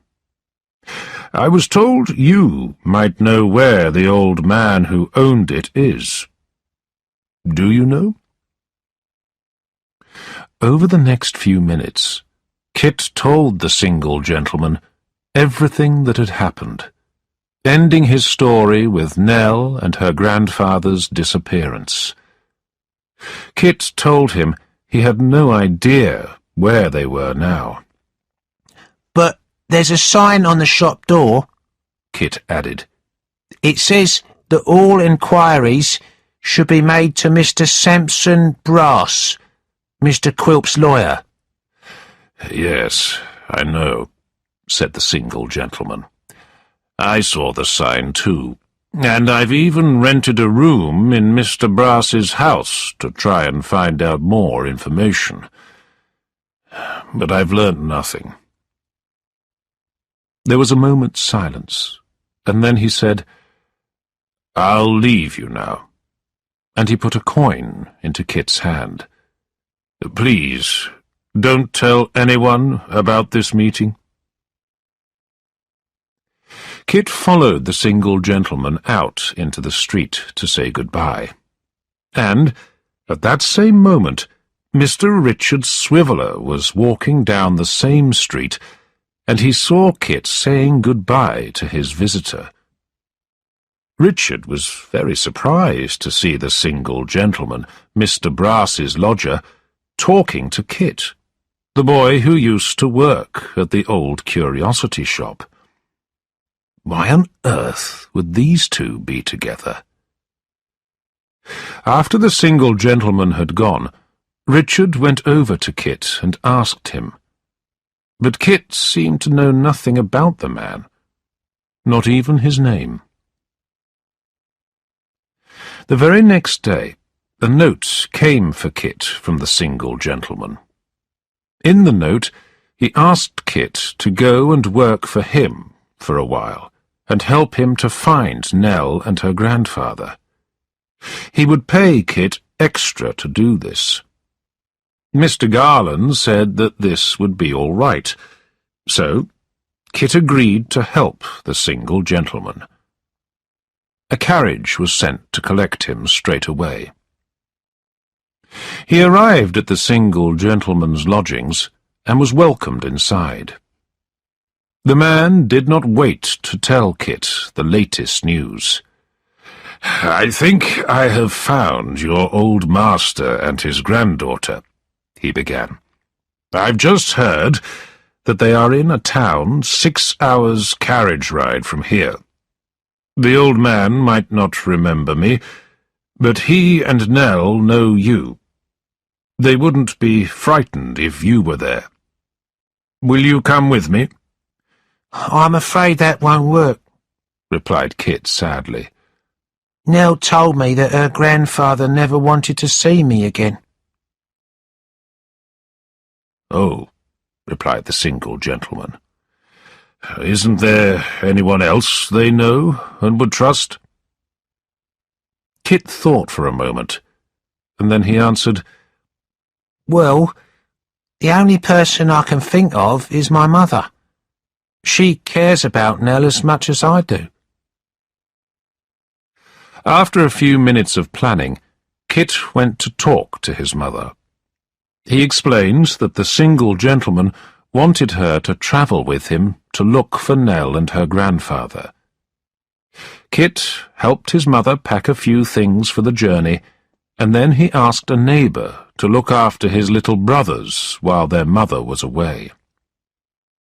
Soon, Kit's mother and the single gentleman were in a carriage and on their way. Kit stood at the side of the road and watched them go with tears in his eyes. They were not tears of sadness, but tears of joy at the thought of seeing Nell again. Beautiful, sweet Nell. Chapter 13. Nell is given hope. Poor Nell did not know what to do. Her grandfather was taking all her money and gambling it away with other travellers every night. She knew this because she had secretly followed him to find out where he was going. One night, while standing in the shadows, she had heard the men he gambled with asking him for more money. When he said that he had no more money, one of the men made a terrible suggestion. "What about that waxworks woman you work for?" the man began. "She makes a lot of money, and I've heard she keeps it in a metal box under her bed at night. She doesn't lock her door because she's afraid of fire. Go in there when she's asleep and take the money. Anyone could go in there and do it, so she won't know it's you. It will be easy." They talked about it for some time, until the grandfather finally agreed that he would steal all of Mrs. Jarley's money and return the next night. What could Nell do? She could not let him steal money from Mrs. Jarley. So, later that night, she woke up her grandfather and told him that they had to leave. She packed up their things and took him away from the caravans, while Mrs. Jarley and George were still sleeping. She led him by the hand to the top of a nearby hill, and there they rested. Nell started to cry. Then, later that night, they lay down and slept on the grass. It was a long way to the next town, and they travelled slowly through the countryside for the next day and night. At last, they walked into the town, which was very noisy and full of factories. It was raining hard now, and Nell was tired, cold, and wet. She had started to feel ill, and they had very little money. She did not like the town. They spent several hours walking through the busy streets without knowing what to do or where they would stay that night. Evening came, and Nell found a dry doorway where they could lie down to sleep. In the morning, Nell and her grandfather started to walk towards the countryside again. They walked all day through ugly, dirty streets where poor, thin people worked. As day turned to night, the factories seemed to be dangerous, frightening places. They saw sick, hungry people who were crying in the street, and children who were homeless. By now, Nell was very ill, and she became weaker and weaker. All they had eaten that day was some bread. She could not walk any more, so she lay down at the side of the road to sleep. The next morning they carried on, with slow, tired steps. They had nothing to eat, and as evening came, Nell felt again that she could not walk another step. She saw another traveller ahead of them on the road, and called out to him, hoping that he might give them some food. The man turned, and, as he walked towards her, Nell suddenly screamed and fell to the ground in shock. It was Mr. Martin, the schoolteacher. He picked her up in his arms and carried her as fast as he could to a nearby public house. "She's very ill and weak," he told her grandfather, who was very worried about her. The landlady of the pub ran to Nell and gave her some medicine and a drink. Then Nell was taken to a bed upstairs, where she slept for several hours. The next morning she woke up feeling a little better and was able to eat something. Mr. Martin kindly paid for all three of them to stay another night at the public house so that Nell could rest. "Thank you so much," Nell said to the schoolteacher. "If we hadn't met you, I think I might have died. I don't know how I can thank you for your help, and for paying for us to stay here." "That's enough talk about dying," answered Mr. Martin, "and the money is no problem. Since the last time I saw you, I've been given another job. I'm going to be clerk and schoolteacher in a village several days' journey from here. That is where I am travelling to now. They are going to pay me £35 a year." "I'm very happy for you," replied Nell. Mr. Martin said that he thought of Nell as a good friend, and suggested that she and her grandfather should come with him to his new village. "I'm sure you would find a job there," he told her. And so they agreed that the next day he, Nell, and her grandfather would travel together by public coach to the village. Chapter 14. Quilp makes a plan. Now we must return to Kit's mother and her journey with the single gentleman. It was not a relaxed journey. Kit's mother spent the whole time worrying about her 2 young children whom she had left behind. The single gentleman spent his time worrying about finding Nell and her grandfather. They travelled all night at speed, stopping only to eat dinner. Then Kit's mother fell asleep in the carriage, and was woken in the morning as the carriage came to a stop. "This is the place?" cried the single gentleman. He climbed out of the carriage, and, after asking a few people in the street, he found the hall with the waxworks.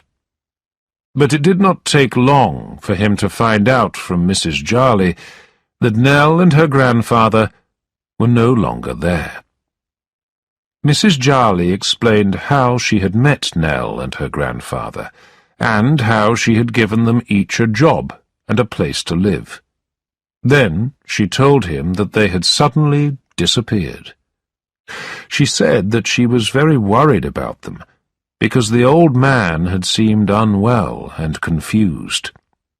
She had tried to find them, but had had no luck.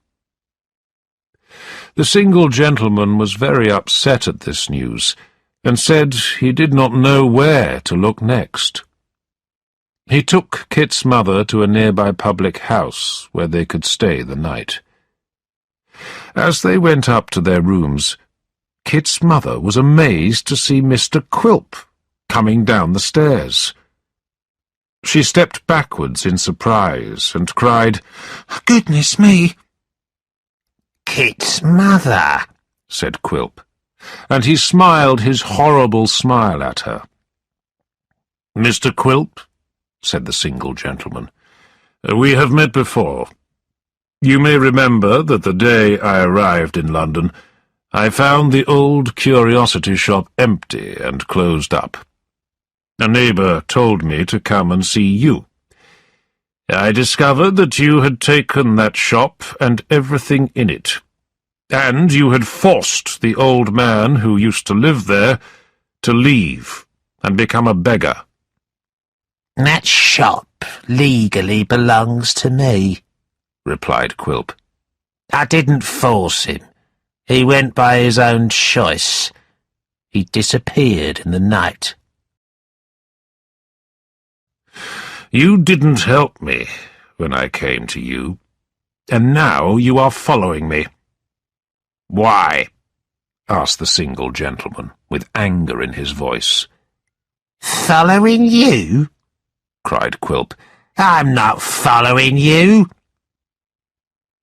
The single gentleman simply looked at Quilp. There was nothing more to say. Quilp returned to his room upstairs and thought for a long time about what had happened in the last few days. He had been to the office of his lawyer friend, Mr. Brass, and had spoken to Richard Swiveller there. Richard had talked about the single gentleman who was staying in Mr. Brass's house, the same gentleman who had come to see Quilp some weeks before. Richard had also said that on another day he had seen the single gentleman and Kit talking together. Wasn't that a strange thing? Quilp had guessed from all this that the single gentleman was trying to find Nell and her grandfather. Quilp wanted to know why, so he decided to go and see Kit's mother. He thought it would be easy to frighten her, and she would tell him everything she knew. But when he got there, he saw her getting into the carriage with the single gentleman, about to start their journey. He talked to the driver, found out exactly where the carriage was going, and followed it in a public coach.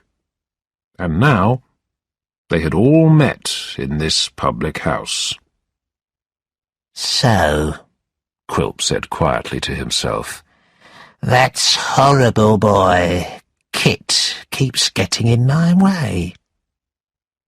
It's Kit and his mother who are helping to find Nellie now, and will end up being rewarded. So, I think I will have to kill him. Yes, that single gentleman would have paid me a lot of money to find Nell and her grandfather if Kit hadn't got in the way. The next morning, Quilp caught the public coach back to London. As soon as he got there, he went to see Mr. Brass and Sally. He told them about Kit, how he kept getting in the way, and how he hated him. Mr. Brass, who did not really know Kit at all, said that he completely agreed with Quilp. You are my good friends, aren't you? Said Quilp. Yes, of course, replied Mr. Brass, nodding his head several times. Then find a way to get rid of Kit. I hate him. Do you understand me? Said Quilp coldly. Let's shake hands on it. Mr. Brass and Sally looked at each other, and then both shook hands with Quilp.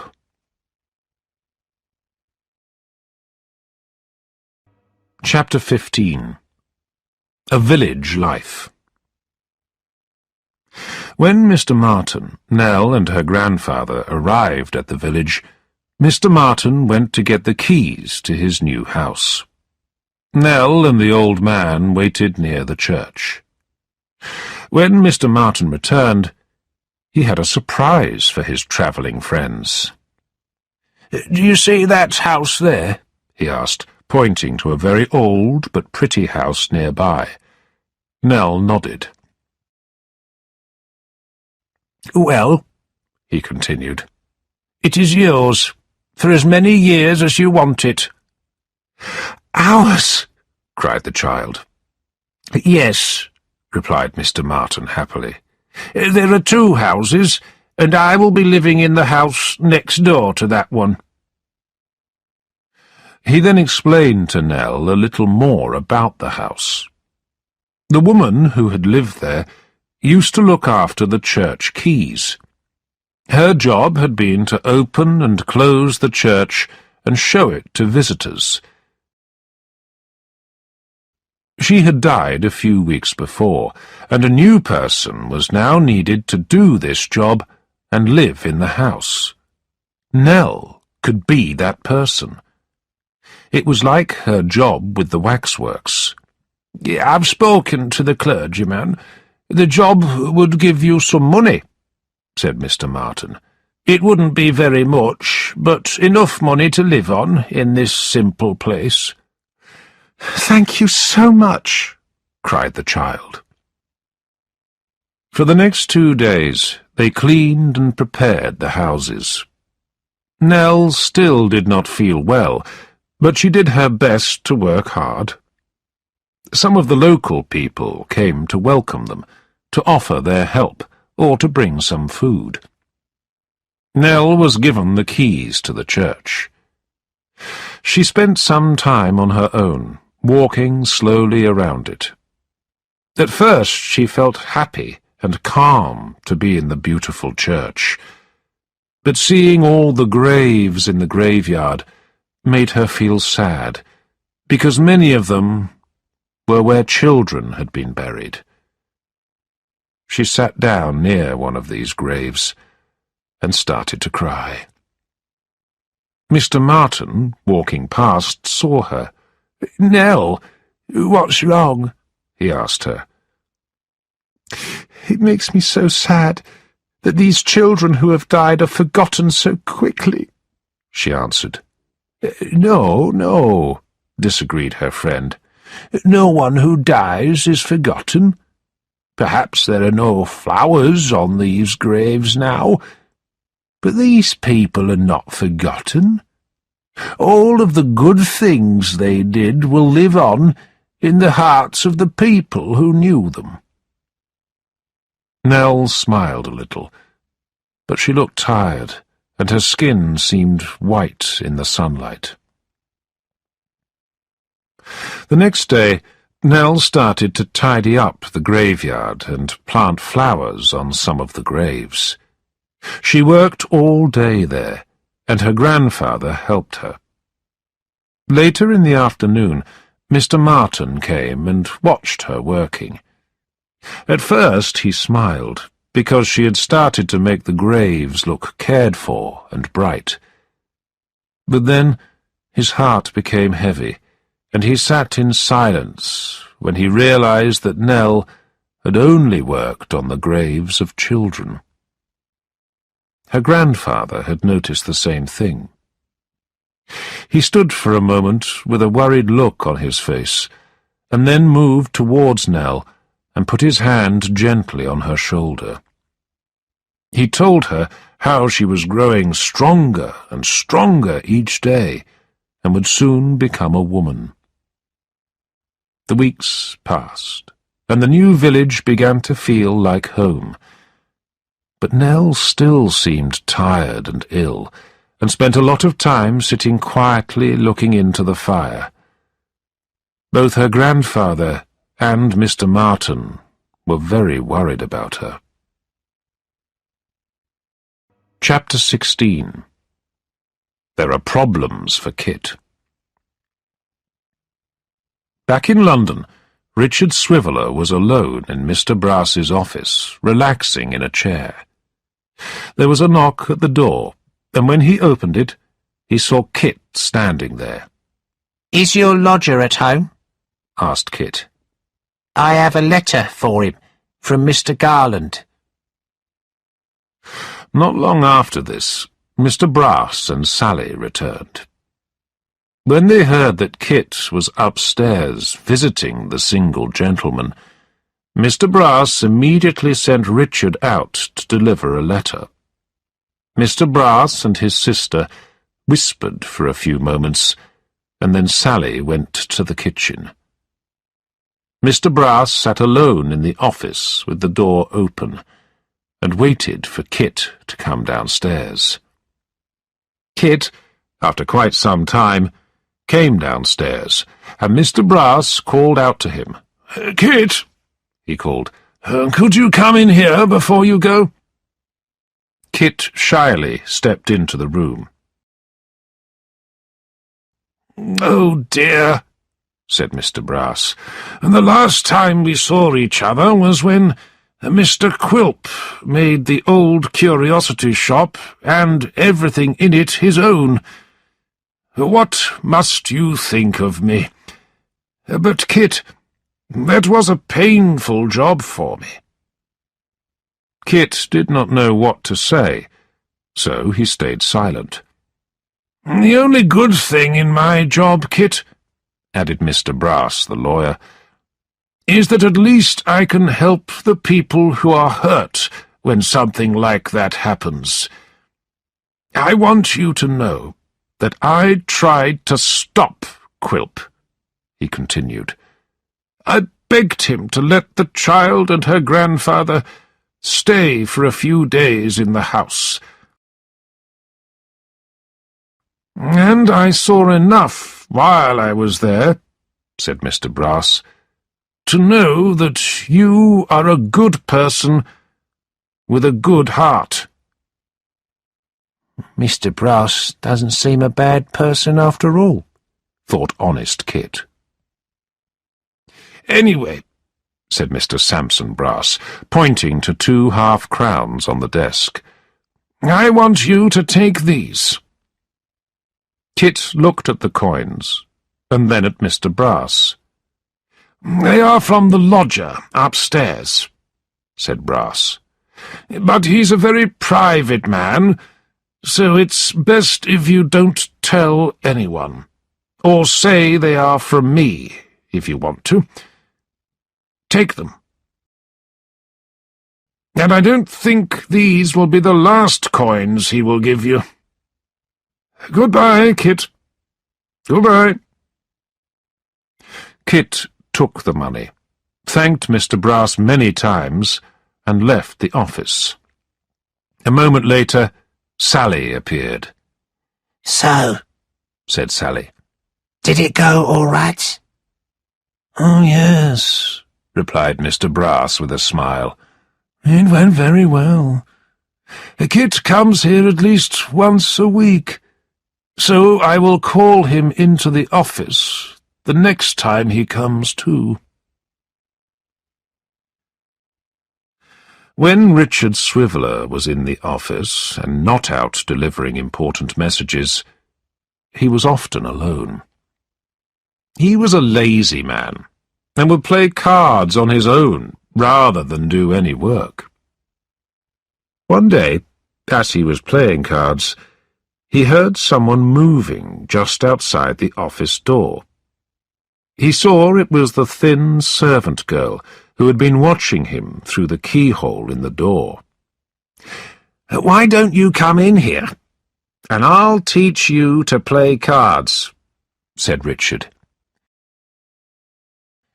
"Miss Sally would kill me if she knew I'd come upstairs," cried the girl. "Then I'll come downstairs," he replied brightly. "She won't kill me." He followed the girl down to the cellar, then got her some bread and meat from the kitchen. When he gave her the food, she ate it faster than he had ever seen anyone eat before. "How old are you?" he asked the girl. "I don't know," came the reply. "Well, what's your name?" Richard asked. "I don't know," she repeated.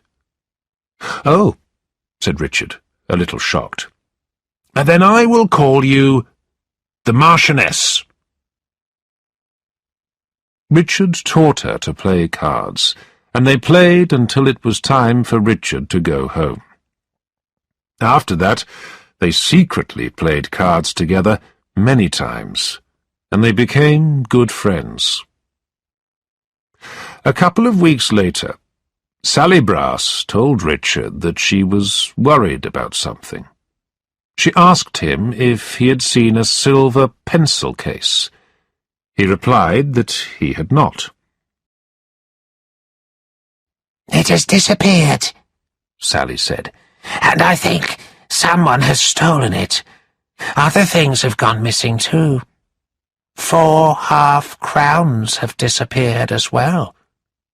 "Oh," thought Richard, "I hope it isn't anything to do with the Marchioness." Mr. Brass then entered the office carrying a £5 note, which he was holding up and looking at carefully. "I was just telling Mr. Swiveller that we think things have been stolen from the office," Sally said to her brother. "Ah, yes," agreed Mr. Brass sadly, as he put the banknote down on his desk and walked to the chair. "Oh, don't leave that note there," cried Richard. "No, sir," replied Mr. Brass calmly. "I am going to leave it there. I trust you, and I want you to know that." Some moments passed while they all quietly thought about the missing things. Then Sally cried, "I've got it. It must be that boy Kit. He has come here a lot recently, and is often here when we are out." "No," cried Mr. Brass, a look of surprise on his face. "I can't believe it.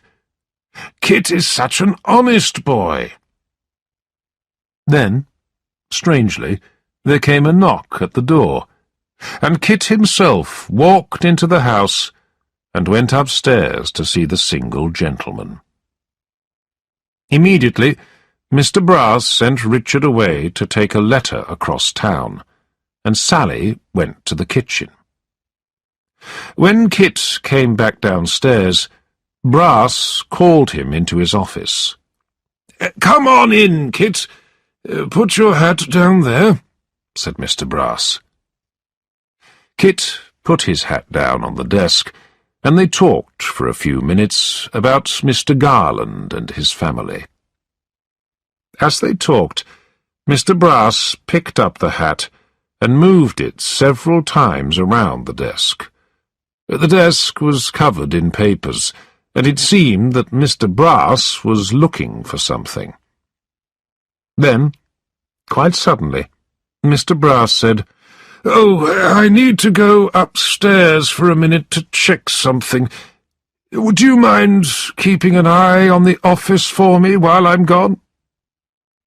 And he disappeared upstairs for 10 or more minutes. When he came back down, both Richard and Sally had returned to the office, but Kit had gone. "Did you let Kit look after the office on his own?" Sally asked her brother. "Yes, I did. Despite what you say, I trust Kit," Mr. Brass replied. Then he started to move the papers around on his desk, as if he was looking for something. "Oh, dear. Where's the—" he started. "What have you lost?" asked Richard. "The £5 note. I put it on my desk, but it's gone," Mr. Brass said. "There! I told you it was him," said Sally. "But you don't think Kit took it, do you?" said Richard. "Yes," cried Sally. "Go after him." Richard and Mr. Brass ran out into the street, and some minutes later they returned with Kit between them, each of the men holding one of Kit's arms. Kit looked shocked when they told him what they thought he had done. He agreed that they could check his pockets. "But you won't find anything," Kit said. Mr. Brass carefully looked through all of Kit's clothing, but found nothing. Then he told Richard to check Kit's hat. At first Richard found only a handkerchief, but then, suddenly, he was holding a £5 note in his hand. "What? It was in his hat!" cried Mr. Brass, acting surprised. "Oh, dear, I don't believe it. And I trusted him so much. I am a lawyer, so I must follow the law. Richard, please, can you go and find a policeman?" Mr. Brass and Sally held Kit tightly while they waited for Richard and the policeman to return. When the policeman arrived, a statement was taken, and then a carriage was called to take Kit to be seen by a magistrate. "I am not guilty," cried Kit when the carriage arrived to take him away. "Mr. Brass, you know I am honest. Anyone who knows me can see I am honest. Do one thing for me, all of you. Please take me to Mr. Garland before you take me to the magistrate." And so Kit was taken to see Mr. Garland. Both Mr. Garland and his son Abel were shocked when they heard about the £5 note. "I don't believe one word of this," said Mr. Garland. "Have you noticed that Kit has had more money than usual?" asked the policeman. "Well, yes," replied Mr. Garland. "But Kit told me that Mr. Brass himself had given him some money recently." "Well, that's right, isn't it, Mr. Brass?" said Kit. "You gave me the £50 from the single gentleman." Eh?" replied Mr. Brass, with a confused look on his face. "Oh, dear, this is bad. This is too much," he added, shaking his head. "What?" cried Kit. "Are you saying that you didn't give me any money?" "Give you money?" said Mr. Brass. "Of course I never did." "Gentlemen," cried Kit. "He did it! I don't know what I have done to upset him, but he must have hidden the note in my hat himself. Look at him! He is changing colour and going red. Who looks the most guilty, he or I?" "Well, we will let the magistrate decide who is telling the truth here," said the policeman. And then Kit was taken from Mr. Garland's house to the justice room. It seemed that there was no hope. A prison officer told Kit that he would be found guilty and would probably be sentenced to prison and transported to a far-away country. Kit spent a terrible night locked up, waiting for his future to be decided. Chapter 17. There is hope for Kit. Several evenings later, Daniel Quilp asked Samson Brass to come and see him at his boatyard. Mr. Brass hated going to that place. It was far away, dark, and dangerous. When he reached the boatyard, Mr. Brass knocked on the counting-house door and walked inside. After some moments of conversation, Quilp told Mr. Brass why he had asked to see him. "I told you to get a clerk, and you did," he began. "Now, I'm telling you to get rid of him." "What?" said Mr. Brass in surprise. "I brought Richard Swiveller to you so that I could know where he was and what he was doing," replied Quilp. "He wanted to marry Nell because he thought her grandfather was rich, but I thought he was as poor as a rat. That marriage would have been something to see. But if the lodger is looking for the old man, then he can't really be poor, can he? So there'll be no fun in helping Richard to marry Nell. None at all." "Oh," replied Mr. Brass. "And his friend, Fred Trent, has disappeared," said Quilp. "I've heard that he had to run away because he got into trouble. I think he's gone abroad. I hate him, so that's the best place for him. Far away."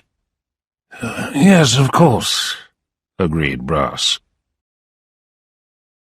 "Swiveller is stupid and weak, and I don't want him any longer," Quilp told Brass.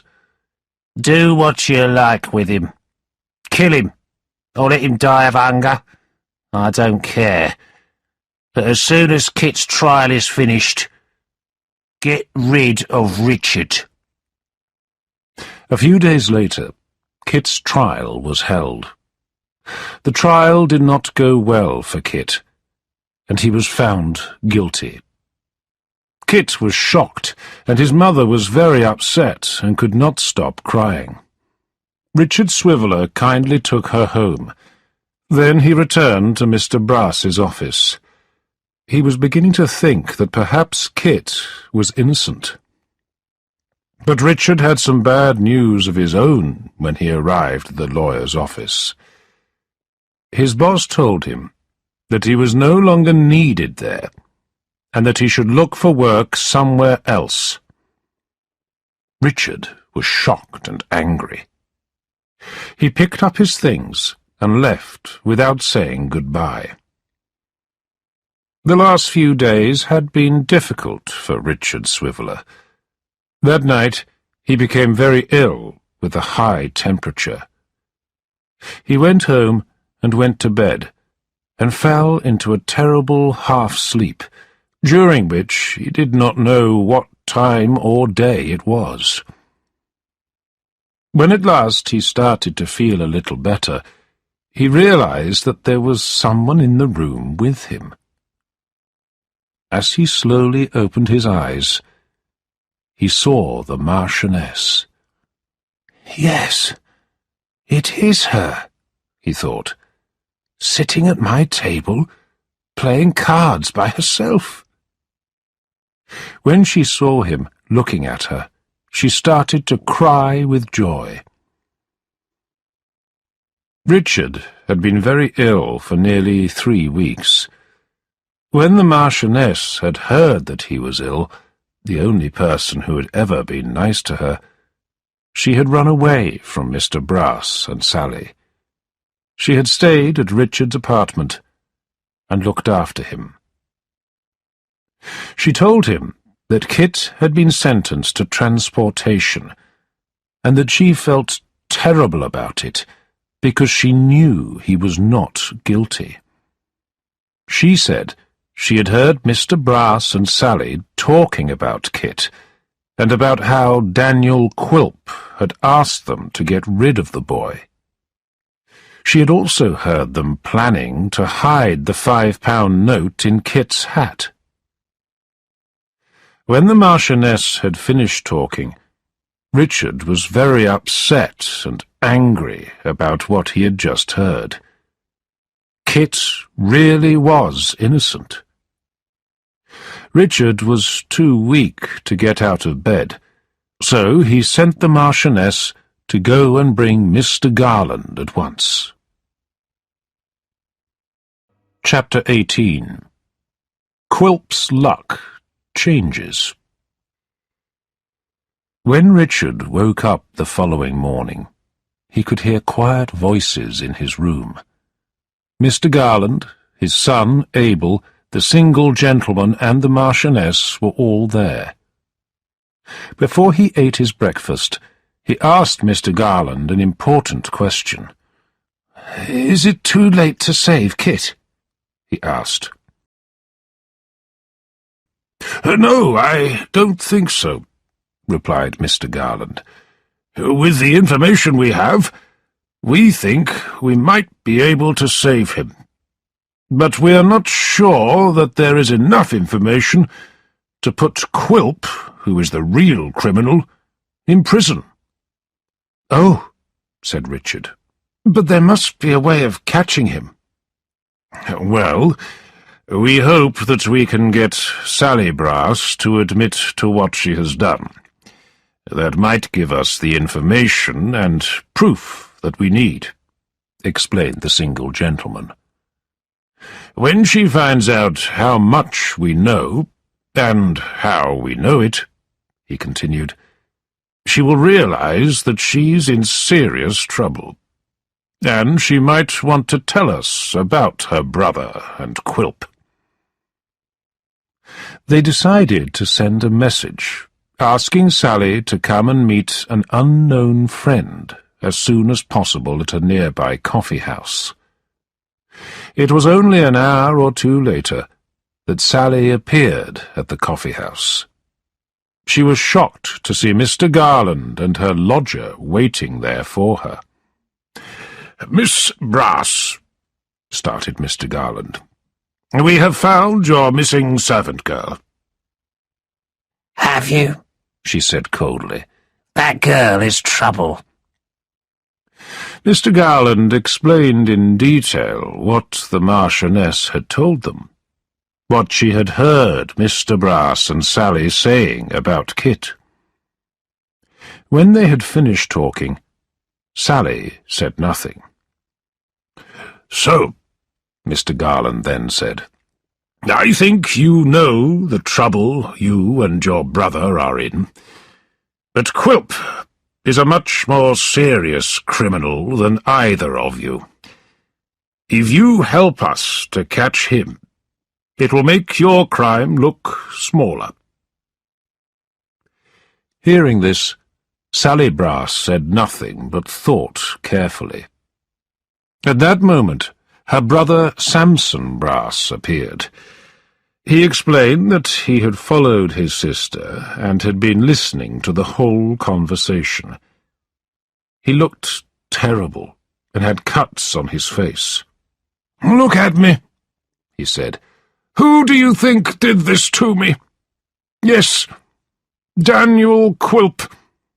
He is my client, and I try to please him, but he has treated me like a dog.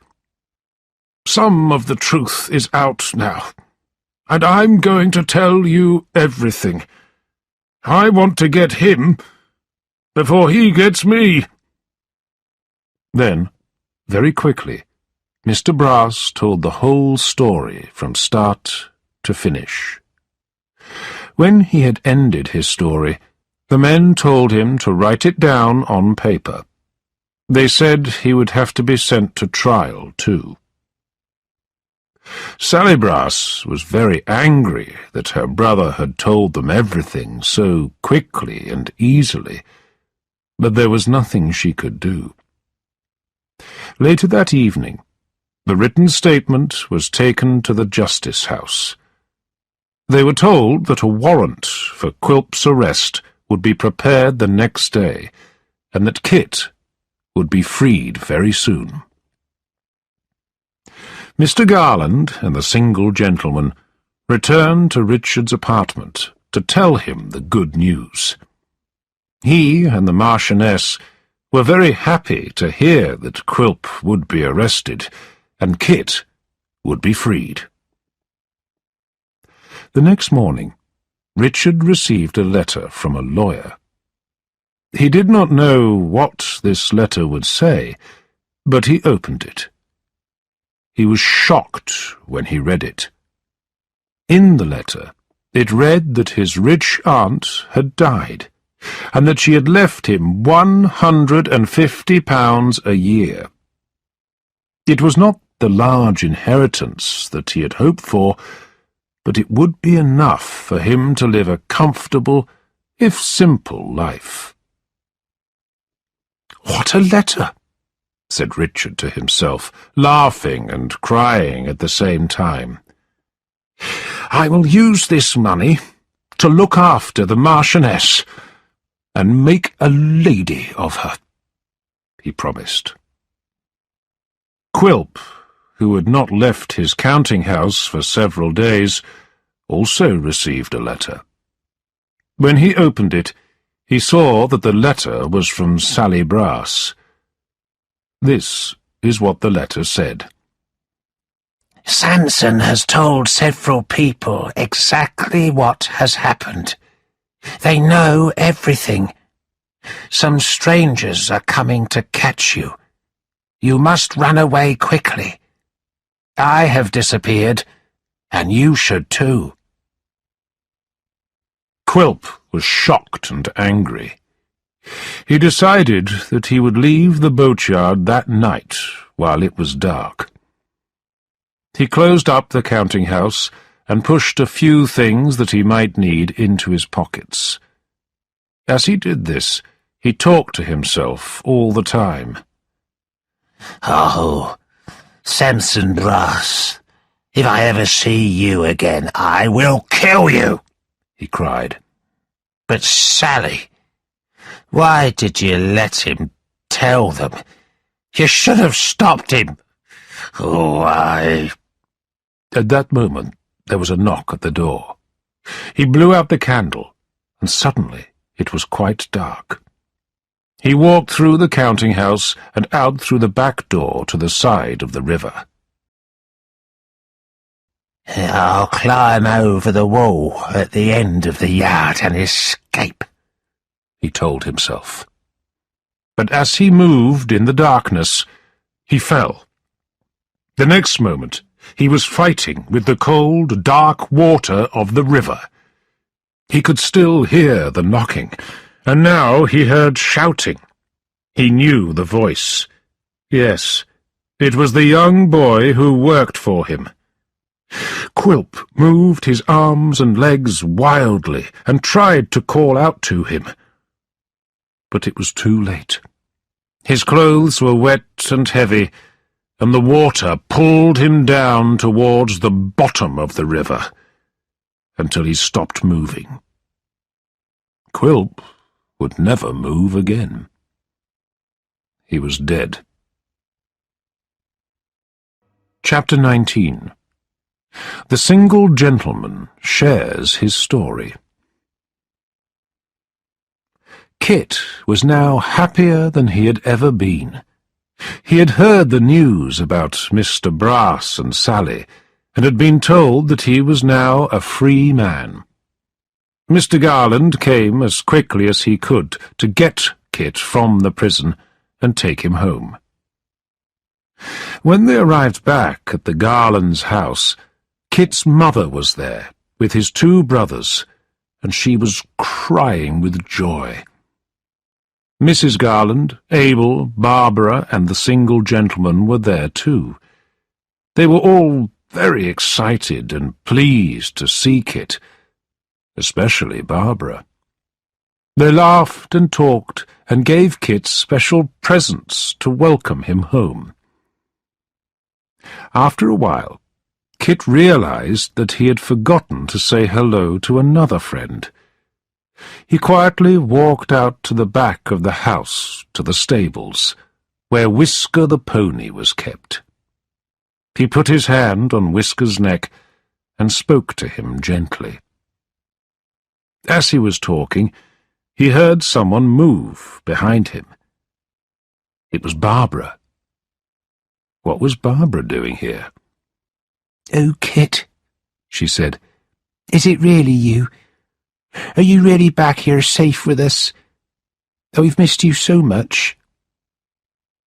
She was standing quite near him now, and Kit could see that she had begun to cry.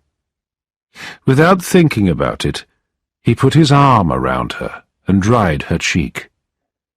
She looked up at him, and again, without thinking, Kit kissed her. The pony suddenly moved, and Barbara, who was surprised, ran away. Later that evening, when everything was calmer, Mr. Garland asked to speak to Kit. "Would you come with me on a journey tomorrow?" he asked. "A journey?" asked Kit. "Yes," replied his master. "Nell and her grandfather have been found, and we should go and see them. Nell has been ill and is weak, but I hope she will be better soon." Mr. Garland then told Kit the whole story. He explained that he had a very good friend who was a schoolteacher who lived in a village in the country. His name was Mr. Martin. He did not see this friend very often, but they wrote letters to each other.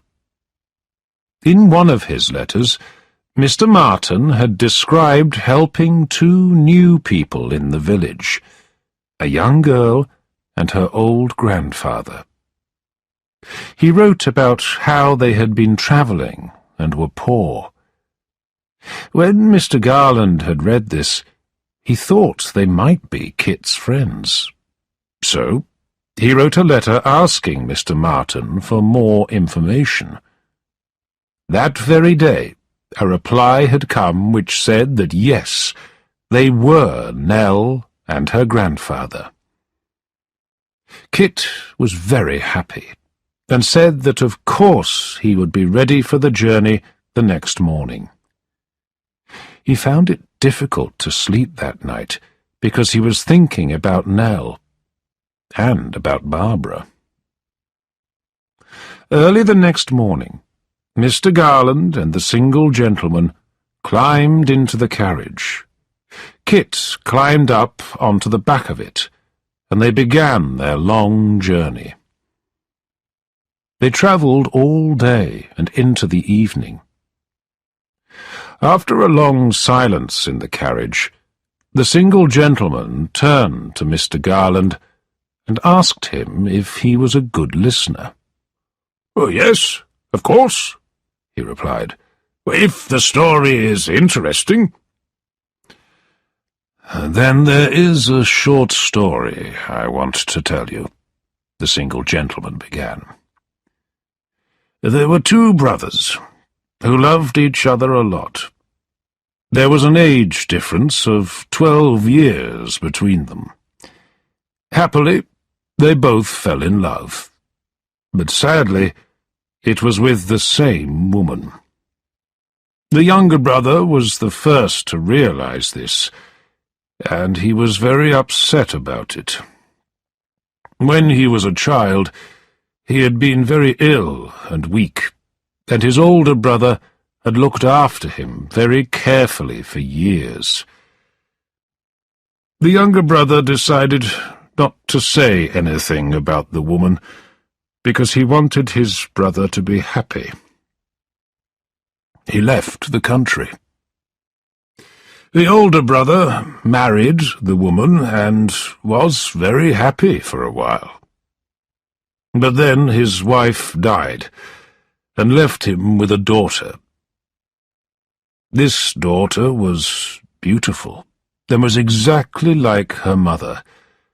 She grew up to be a sweet woman, but she married a terrible man who spent all of her money and was cruel to her. They were so poor that first her husband died, and then she died too, leaving 2 children behind. There was a son of about 10 years old, and a baby girl. So then their grandfather, the older brother, looked after them. He was very sad. He had lost his wife, and then he had lost his daughter, and he was, by that time, an old man. The 2 children grew up to be very different. The boy became just like his father had been. He was dishonest and lazy, and he had wasted a lot of the grandfather's money before he left to live on his own. The girl was sweet and innocent, just like her beautiful mother had been. She stayed with her grandfather and helped him to run a business, which was a shop selling old curios. The old man loved his young granddaughter very much. Her beautiful face reminded him of his wife and his daughter. But he was very frightened that the girl would have a sad and short life, like her mother and grandmother before her. During all these years, the younger brother was travelling in many different countries, all alone. No one knew why he had left England, and they thought it must have been for bad reasons. As he got older, he thought more and more about his older brother, and the happy times they had shared as children. The time came when he could bear it no more. He sold everything he owned. Now, being rich enough to look after both himself and his brother, he returned to London and knocked on his brother's door, said the single gentleman, whose voice had grown quiet and sad. Yes, said Mr. Garland, putting his hand on top of his friend's, and I think I know the rest of the story. Yes, agreed the single gentleman. You know all about how I have been looking for my brother and his granddaughter, and, until now, have had no luck. I really hope that this time we will find them. Chapter 20. Nell and her grandfather are found. The carriage travelled on all through the next day, stopping only to change horses or for the passengers to eat. It was a very long and tiring journey, and Kit became very cold sitting at the back of the carriage. Soon it was dark again, and snowing, and there were many miles still to travel. At last, at around midnight, they arrived in the small village. Kit went ahead to look for Nell's cottage, and, when he found it, he saw a light through the window. He knocked on the door. There was no answer, but he could hear a strange noise coming from inside. It sounded like a person singing, or crying, or perhaps both. He felt cold and worried. He pushed open the door and went inside. There was a weak fire burning in the room, and in front of it there was a person sitting in a chair. It was an old man who was crying and talking to himself. He looked up, and then Kit knew who it was. It was his old master from the old curiosity shop. "Master!" cried Kit, and he ran to him. "Another ghost," said the old man. "I'm not a ghost. I'm Kit, your old servant. Don't you remember?" asked Kit. "Where is Nell? Oh, please tell me where Nell is." "There have been lots of ghosts this evening, and they have all wanted to know where she is," the old man replied. "She's in the next room, sleeping." "Oh, thank goodness," cried Kit. "But she has been asleep for such a long time," said the old man weakly. "Why do you lie there, Nell? Your friends come to the door asking, 'Where is the sweet girl?' And they start crying. She is so tired that she doesn't move at all when she is sleeping. She needs to rest. Then she will get better. Yes, she will get better." Kit could not speak. He had begun to cry. A few moments passed, and then the door opened, and in walked Mr. Garland, the single gentleman, and Mr. Martin. They saw how upset the old man was, and heard from Kit what he had said about his granddaughter. The single gentleman, the old man's younger brother, walked slowly to him and began to speak. "I know that you are tired and very upset about little Nell, and I know that you must still be sad about the death of her mother and grandmother. You loved them all. But do you remember another person who you once loved? Your brother? You used to look after him, and you shared a happy childhood together. But then he left home to travel the world. Imagine if that brother returned now, to look after you, just as you had looked after him before." He stopped for a moment, before saying gently, "Do you recognize me, good brother?" The old grandfather looked at all the people in the room, and began to move slowly towards the room where Nell lay. As he moved, he spoke. "You are trying to make me forget her. You will never do that. She is the only friend or relative I have. She is everything to me," he said, as he walked into her room, gently calling her name. The others, who were worried about him, followed him quietly into Nell's room. They all felt very sad, and more than one of them was crying. Nell was dead. She lay on the little bed, white and not moving. The old man did not want to believe it, He held her hand, the same hand that had led him on their long journey, and said that he needed to keep it warm.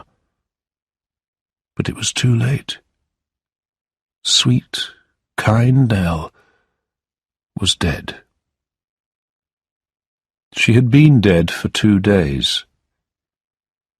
When she died, there had been friends around her, and she had died quietly and without any pain. She had never complained, and had been thankful to everyone who looked after her. They said that she had often spoken of the people who had been kind to her. She had said more than once that she would like to see Kit again. She wished that someone would tell Kit that she loved and missed him. The day of the funeral came, and many people from the village, all of them dressed in black, came to say goodbye to Nell. She was buried in the same churchyard that she had looked after herself. Just as she had planted flowers on the graves of children there, her friends did the same for her grave. After the funeral, Nell's grandfather was taken back to the cottage. He went into Nell's room to look for her, but of course she was gone, and he was very upset. He then went to Mr. Martin, the schoolteacher's house, to look for her there. He could not, would not believe that she had died. The days passed, and he spent every day sitting by her grave, waiting for her return. His friends and his brother tried everything they could to make him understand that she had gone. Sadly, several weeks later, on a sunny spring day, they found him lying dead on her grave. He was buried next to her, and so, at last, Nell and her grandfather were together again, just as he had wanted. Chapter 21. The End. The story of Nell and her poor grandfather has now come to its end. All that is left to do is to tell you what happened to the other people who have been part of this sad story. Mr. Brass's trial was held, but because he was a lawyer and knew all the right people, he was not transported to a country far away. He was sent to quite a nice prison for a few years, and he never worked as a lawyer again. No one was sure what happened to Sally Brass. Some people said she had dressed as a man and gone to sea as a sailor. Others said that she had become a soldier. But the truth was that she had just disappeared, and nobody knew where she was. Daniel Quilp's body was found several days after he had fallen into the river. There was an inquest, but there was no funeral, and no one cared that he was dead. Mr. and Mrs. Garland carried on their lives as before, but with fewer people in their house, as you will see. Their son, Abel, went to a dance, where he met a very quiet lady and fell in love. In a few months he was happily married, and in a few years he had a quiet family too. Richard Swiveller slowly recovered from his illness, and received the money that his rich aunt had left to him. He was a changed man. As he had promised, he used the money to look after the Marchioness. He bought her some wonderful new clothes, and paid for her to go to school. She was very clever, and became an excellent student. The younger brother, or single gentleman as we knew him, was full of sadness at what had happened. He set out on a long journey, the same journey that Nell and his older brother had followed after they had left London. He took the time to find and thank every person who had helped them on their way. And what about Kit? Kit's story had been heard by a lot of people. At first, he had no plan to leave Mr. and Mrs. Garland, but a stranger offered him an excellent job, and everyone agreed that he should take it. Did Kit live as a single man for all his days, or did he get married? Of course he got married, and of course it was Barbara that became his wife. They were happy together, and had 2 children. As Kit's children grew up, he would often tell them the story of little Nell. He told them how good and sweet and kind she had been. He sometimes took them to the street where she had lived. But it had changed a lot and looked very different. A new, wide road was in its place. The old curiosity shop was no longer there. It had been pulled down a long time ago. At first, he would show them the exact spot where the shop had stood. But soon he became unsure, and could not find the place where it had been. So much had changed, and his memory was not what it had been. These are the changes that can happen over a few years. Things pass away and are forgotten, just like a story that has been told.